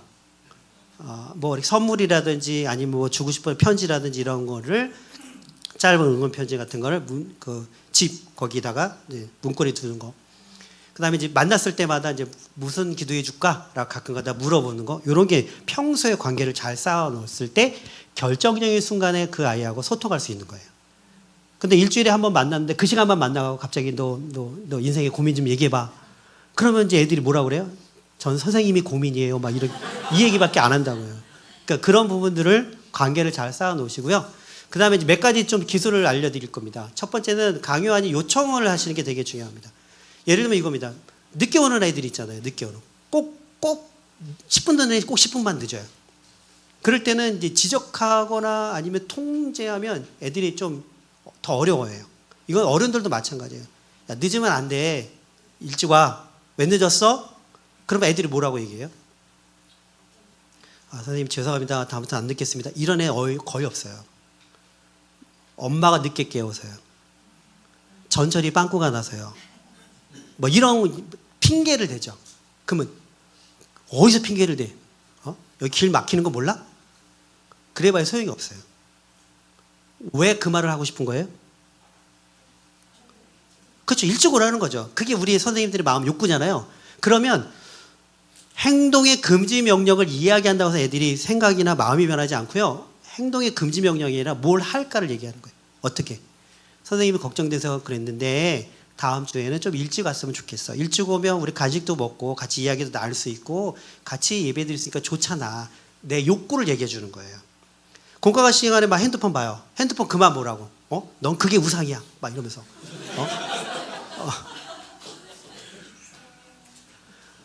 그래봐야 애들이 그거 안 해요? 막 게임하다가도 선생님 막 뭐라 그래요? 성경 봤어요. 막 이렇게. 요즘에 핸드폰으로 성경 찬송 다 볼 수 있잖아요. 그럴 때 뭐예요? 선생님이 지금 정말 너에게 해주고 싶은 이야기가 있는데 선생님 말에 귀 기울여 줄래? 집중해 줄래? 라고 요청하는 거예요. 통제하고 판단하는 게 아니라 요청하는 겁니다. 어떻게? 해야 될 거를. 금지한다고 해서 애들이 회개하거나 금지에 대해서 이야기하면서 애들이 깨닫는 게 아니라 그 아이가 뭘 할지를 얘기해 주는 거죠. 어떻게? 내 마음을 담아서. 그게 바로 요청이고요. 그 다음에는 뭐냐면 예를 들면 이겁니다. 공과는 말 많은 애도 피곤하지만 말이 전혀 없는 애도 힘들죠. 시켰는데 그래 또리야 너는 무슨 말이야? 무슨 말 하고 싶어? 네 생각은 어때? 그러면 없어요. 야 그럼 한 번이라도 많은데 말을 해야지. 없어요. 싫어요. 오늘 이야기할 기분 아니에요. 네가 언제 기분이 좋았니? 뭐 이러면서. 그럴 때 중요한 건 아까 얘기했죠. 공간과 장소가 되게 중요하다고. 원칙은 이겁니다. 칭찬은 공개적으로 해도 괜찮아요. 충고나 지적은 개별적으로 하는 겁니다. 가장 최악이 한 방에 끝내는 거예요. 선생님이 이제 마무리 기도하면서 하나님 오늘 우리 애들이 너무 떠들었습니다. 애들이 공과책도 안 갖고 오고요. 말씀을 경홀히 여겼습니다. 기도 시간에 눈뜬 애도 있네요. 이게 교육이라고 생각하는 여기 말고 저쪽에 있는데 이게 아이들은 알아요. 선생님이 지금 나 까고 있구나. 애들을 깔 때는 어떻게 까야 되냐면 조용한 곳에 가서 일단 먹이세요. 작은 거라도 먹인 다음에 부탁하는 거예요. 그거 안 한 거에 대해서 이유를 묻지 말고 너 왜 얘기 안 해? 이게 아니라 다음 주에 성경 구절 읽을 때 네가 좀 읽어줄 수 있어? 라고 부탁하는 거죠. 그럼 열이면 9명은 하겠다고 그래요. 왜요? 먹었잖아요. 그러니까 일단 먹이는 게 중요한 거예요. 그래서 제가 아까 얘기했잖아요. 선생님들도 11월 달에 제가 안 먹는다고. 식사 안 한다고. 한국 사회는 먹는 게 되게 중요한 거예요. 그러고 나서 부탁하는 거죠. 때로 이럴 수 있어요. 선생님 우리 벚꽃도 폈는데 오늘 같은 날 밖에서 놀아야죠. 그럼 어떻게 해요? 거절해야 되잖아요. 그걸 어떻게 거절해요? 안 돼라고 하면 애들이 마음 상한다고요. 맞아. 선생님 오늘 같은 날 선생님도 나가고 싶어. 근데 있잖아. 우리가 나가서 하면 오늘 공과를 다음 주에 2개를 해야 되는데 괜찮아? 그럼 이제 애들이 갈등하기 시작하죠. 그럴 때 이렇게 하는 거죠. 그러면 너희들이 집중해주면 선생님이 빨리 끝내고 나머지 시간 우리 나가서 그 시간에 놀 수 있는데 어떻게 해? 너희들 집중해 줄래? 애들이 집중할까요? 거의 대부분이 집중해요. 왜요? 빨리 나가고 싶어서. 이게 거절이에요. 거절했잖아요. 근데 애들은 거절이라고 느껴요? 거절은 안 돼가 아니라 상대방이 요구한 걸 같이 해결해 주려고 하는 노력이 필요한 거예요. 그러면 노력했는데 안 됐잖아요. 거절의 생각 안 해요. 같이 노력했기 때문에. 그래서 핵심은 존재의 거절이 아니라 상황에 대한 거절이라는 인식을 주는 거예요. 대안을 찾아주는 거예요. 그 다음에 충고도 마찬가지예요. 충고할 때 어떻게 하냐면 조언할 때 뭐냐면 충분히 사실관계를 파악한 다음에 요청하는 거죠. 선생님이 지금 좀 불편한 얘기도 하려고 하는데 괜찮아? 동의를 먼저 구해야 됩니다. 이건 어른들끼리도 마찬가지예요. 나니까 하는 얘기야 이런 거 하면 되게 상처받아요. 그리고 기분 나빠하지 말고 들어 하는 순간 기분이 나빠져요. 동의를 구하는 겁니다. 내가 좀 뭘 얘기하고 싶은데. 그리고 나서 어떻게 하냐면 잘못된 걸 얘기해봐야 소용이 없어요. 해결책을 얘기하는 겁니다. 야, 선생님이 보니까 너 아까 그렇게 되었을 때 이렇게 보면 어떨까라고 해결책을 얘기하는 거예요. 아까 보니까 선생님이 보니까 너도 잘못했어. 선생님이 틀린 말 안 해. 이러면 거기 마음이 상하거든요. 그러니까 선생님이 봤을 때 아까 그 사항은 이렇게 하면 어땠을까? 해결책을 얘기해 주는 거고 그 다음에 어떻게 해요? 네 생각은 어때? 라고 묻는 거예요. 그러면 아이들이 듣고 아니면 선생님들끼리 듣고 어떻게 해요? 그거를 갖다가 해결책에 대해서 생각하기 시작한다고요. 그게 바로 뭐예요? 그게 조언하는 방법이에요. 그리고 선택권은 누구한테 있는 거예요? 그렇죠. 아이나 그 들은 사람한테 있는 거예요. 그게 바로 충고입니다. 근데 간섭은 뭐예요? 거봐, 내 말도 안 하니까 또 그렇잖아. 이게 간섭이에요. 선택권 내게 있는 게 아니에요. 상대방에게 있는 겁니다. 그 다음에 마지막으로는 뭐냐면요. 위로와 격려의 방법이 되게 중요합니다. 여러분, 정말 아이들에게 중요한 마음속에 남는 거는 하나님의 능력의 말씀, 기도, 그 다음에 우리의 사랑입니다. 같은 말을 해도 말에는 온도가 있는 거예요. 차가운 말이 있고 따뜻한 말이 있습니다. 차가운 말은 뭐예요? 결석하나한테 너 지난주에 왜 안 왔어? 선생님이 전화했는데 전화는 또 왜 안 받아? 야, 네가 전도회 원에는 매주 오는데 너는 뭐 나중된 자가 먼저 되고 먼저 된 자가 나중된다는 거 네가 증명하고 싶은 거야? 도대체 너 성경을 왜 그렇게 적용해? 막 이러면서 이게 차가운 말이에요. 따뜻한 말은 뭐예요? 누구야? 왔어요. 어이구야, 네 지난주에 안 보여서 선생님 너무 걱정했어. 진짜 보고 싶었어. 네가 문 열고 들어오는데 선생님 마음이 막 뛰어. 이게 따뜻한 말이죠. 왜 안 왔어에 대한 그 부재에 대한 책망이 아니라 온 거에 대한 고마움을 얘기하는 것이 따뜻한 말이죠. 그래서 우리는 아이들하고 지낼 때 옳은 말보다 정답보다 더 중요한 건 따뜻한 말이 사람을 살리는 거죠. 옳고 그러면 따뜻한 말이 먼저 다 하고 나서 그 다음에 교육이 들어가는 거예요. 그러니까 은혜가 먼저라는 걸 기억하시면 돼요. 그 다음에 교육이 필요한 거예요. 교육을 통해서 은혜받게 하는 게 아닙니다. 은혜가 사람을 변화시키는 겁니다. 그리고 그 은혜가 변화시키기 위해서 교육이 필요한 거예요. 우리는 재판관이 아니라 가족이라고. 그리고 우리는 가르치는 사람이기보다 사랑을 베푸는 사람이라는 것을 기억하시면 돼요. 그러니까 교사는 어떤 열매를 많이 맺고 성과를 많이 하는 것보다 사랑이 그러니까 여러분이 기도하실 때 하나님 저에게 사랑과 은혜가 풍성한 교사가 되게 해주세요 라고 기도한 기도 제목이 반드시 들어가셔야 돼요. 그래서 아이들을 은혜와 사랑으로 품을 수 있는. 그러면요, 조금 우리 어떤 스킬이나 어떤 가르치는 거 이런 게 좀 부족해도 아이들은 알아요. 선생님이 나 사랑하고 있고 선생님이 나를 얼마나 하고 있다는 걸 다 알거든요. 자, 그래서 마지막으로 우리 옆에 있는 분들하고 지금 한 1분 동안 뭘 느꼈는지. 네. 저희들이 목사님 분들 강의를 처음 들었잖아요. 네네. 저희들이 저렇게 하지 못해서 아이들이 교회 가기 싫어하는 아이들이 있거든요. 그 핑계를 잡고서. 그렇죠. 네. 교회 안 갈래. 우리 선생님 이상해. 또는 우리 목사님 설교가 이상해. 나 교회 안 갈래. 이렇게 집에 부모한테 얘기하는 애들이 꽤 있거든요. 네. 그럼 이제 그 대부분 교사하고 관계도 이제 안 좋아진 거고요. 그래야 되는데 얘는 원래 또 교회 갈 생각도 없었는데 부모가 강제로 보낸 그런 아이일 수도 있는데 그래 되면 그 부모님이 또 이제 다락방에 가서나 어디 가서 뭐 2학년 선생님이 이상하대 이렇게 그때 일반 아까 터지잖아요. 이것들을 어떻게 정리하면 좋겠습니까?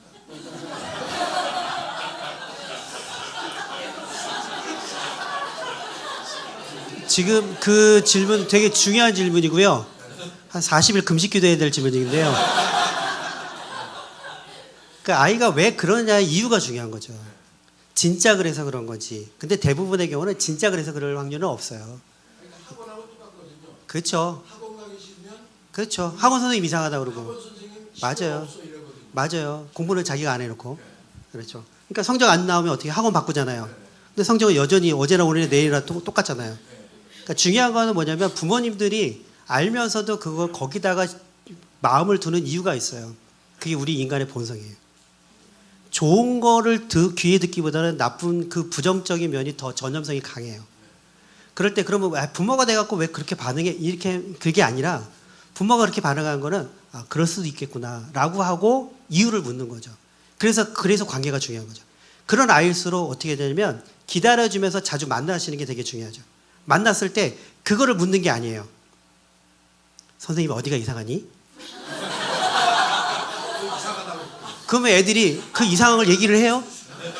얘기 안 해요. 가끔가다 10명 중에 한 명은 선생님 제가 그냥 교회 가기 싫어서 선생님 핑계 대서 이렇게 그러니까 솔직하게 얘기하는 애들도 있어요. 그럼요.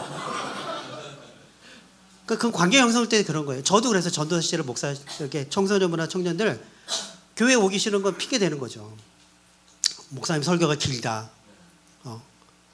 근데 저희 담임 목사 25분 설교했는데 길다는 거예요.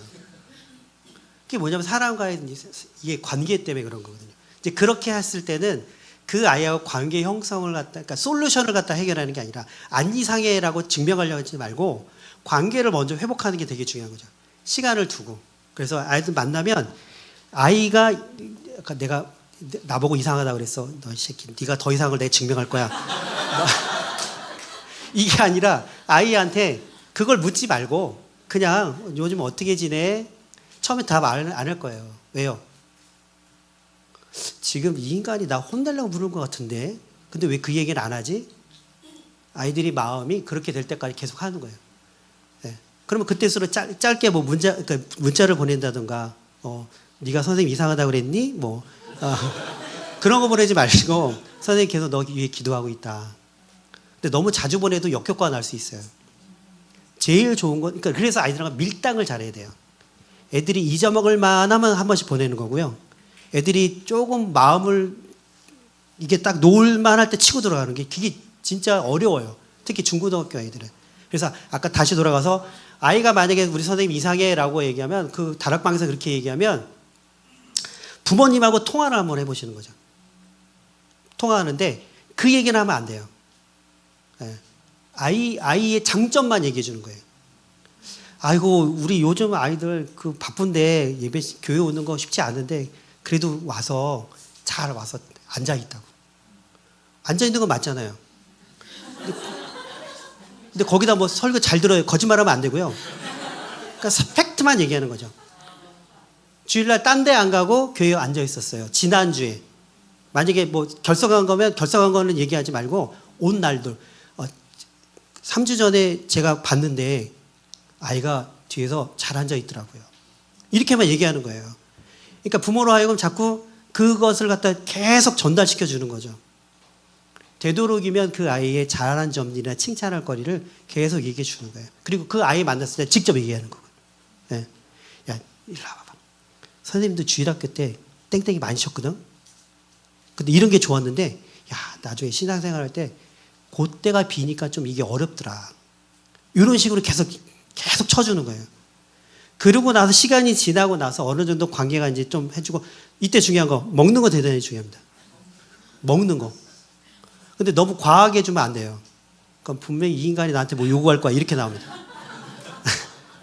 그래서 중요한 건 뭐냐면, 아이들한테 관심을 갖는 게 중요한 거예요. 그러니까 저 아이가 왜 나를 이상하다고 했을까라고 한다면, 혹시 저 아이하고 나하고 뭔가 좀 이렇게 안 맞는 게 뭐가 있을까? 그럼 그걸 어떻게 하면 맞출까? 아이가 좀 더 교회 긍정적으로 하질래 뭐 좋을까? 그럼 저는 이렇게도 물어봤어요. 야, 수련회 안 가는 애들이 많거든요. 그럼 수련회 갈 때 이렇게 성향마다 달라요. 친구 좋아하는 애는 먼저 얘기하는 거예요. 야, 누가 거기 가려고 해. 간다고 그러면 안 돼요. 거짓말이잖아요. 가려고 해. 그리고 이쪽한테 갖고 야, 쟤도 가려고 해. 그럼 이제 여기 간다고 치면 그때 빨리 전화해서 야, 간대. 그럼 간다고요. 그리고 이제 애가 이제 뭐냐면 저는 그 시간이 아까워요. 공부 시간 안 하고 아까워 이런 애들이 있거든요. 그럼 수련회 가서 얻는 유익에 대한 부분을 계속 얘기해 주는 거예요. 야, 그래도 너 학원보다 성적보다 인성이 중요하고 성적보다 믿음이 더 중요한 거야. 애들한테 성적이 더 중요해요. 그럴 때는 뭐 어떻게 해요? 그걸 뛰어넘는 어떤 믿음의 유익을 얘기해 주는 거죠. 왜 안 가? 이게 아니라 부정적인 얘기한 게 아니라 긍정성을 계속 얘기해 주면서 그걸 심어주는 거예요. 듣던 안 듣던. 그러니까 그 이상하고 교회 안 가려고 하는 애도 교회에 오면 이런 점이 좋아. 얘기해 주는 거예요. 듣던 안 듣던. 계속 선생님이 교회 오면 좋은 것만 이런 게 좋아, 너한테 이런 유익이 있어. 그리고 더 나가서 걔하고 친하거나 친구들에서 왔는데 걔가 요즘에 이렇다더라 라고 계속 좋은 거를 얘기해주면 그 아이도 어떻게 돼요? 조금씩 마음의 문이 열리는 거죠. 한 번에 변하지 않습니다. 그리고 이미 작정한 애예요. 나는 변함없이 교회 안 가기로 결심한 애들은 뭘 핑계를 찾아도 찾아요.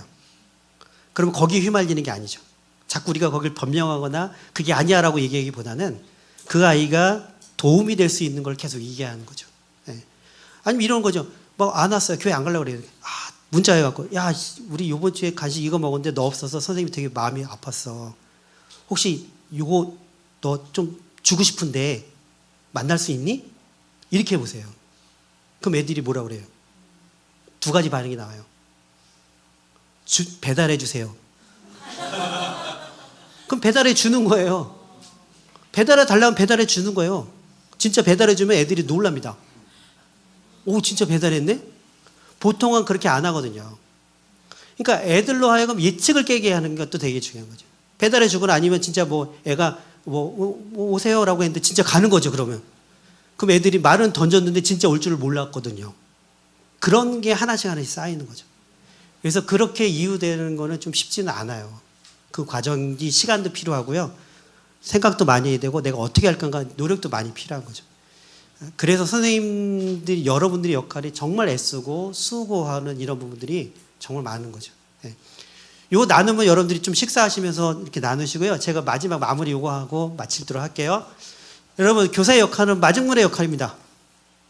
우리가 뭔가를 아이들한테 뭐 많이 해주는 게 아니라요. 아까 말씀드렸듯이 하나님 내게 주신 은혜와 그 사랑을 사람마다 다 다르잖아요. 어떤 사람은 재능이 있고 어떤 사람은 재능이 부족하고 상관없어요. 하나님이 내게 주신 그 모든 것들을 아무리 작다 할지라도 믿음으로 기도로 아이들에게 마중물을 역할을 감당하면 그 가운데 하나님이 역사하시는 거예요. 하나님은 우리를 통해서 역사하십니다. 여러분, 그게 제일 중요한 겁니다. 누가 역사하신다고요? 하나님이 역사하시는 거예요. 그런데 우리의 마중물을 통해 역사하시는 거예요. 그러니까 내가 부족하다, 내가 작다, 내가 뭐 성취나 아이들하고 좀 저기 하다, 거기에 마음을 빼앗기시기보다는 하나님 내게 주신 이 사명과 내게 주신 이 위치와 이 자리와 내게 주신 이 시간들을 마중물로 여러분들이 쏟아 부으세요. 그러면 분명히 하나님께서 그 가운데 역사하실 줄로 믿습니다. 기도하겠습니다. 하나님 아버지 감사합니다. 우리 선생님들 정말 애쓰고 때로는 눈물로 기도하고 마음 졸이면서 아이들을 섬길 때 변하지 않는 아이들, 때로는 너무 더디고 너무 힘든 상황이 올 때도 있지만, 그러나 하나님 우리를 그렇게 사랑하시고 우리를 기다리셨던 것처럼 하나님의 은혜와 사랑을 기억하면서 우리가 아이들에게 마중물의 역할을 감당하는 우리 선생님들 되어줄 수 있도록 주님 도와주시옵소서. 그래서 지금보다 1년 뒤, 지금보다 5년 뒤, 10년 뒤 우리 교회가 하나님께 더 빛나는 영광을 올려드리고 이곳이 또 하나님의 또 다음 세대로 또 풍성이 가득 차고 우리 그리스도인의 칭함을 받는 우리 모두가 되어줄 수 있도록 주님 도와주시옵소서. 예수님의 이름으로 기도드립니다. 아멘. 감사합니다.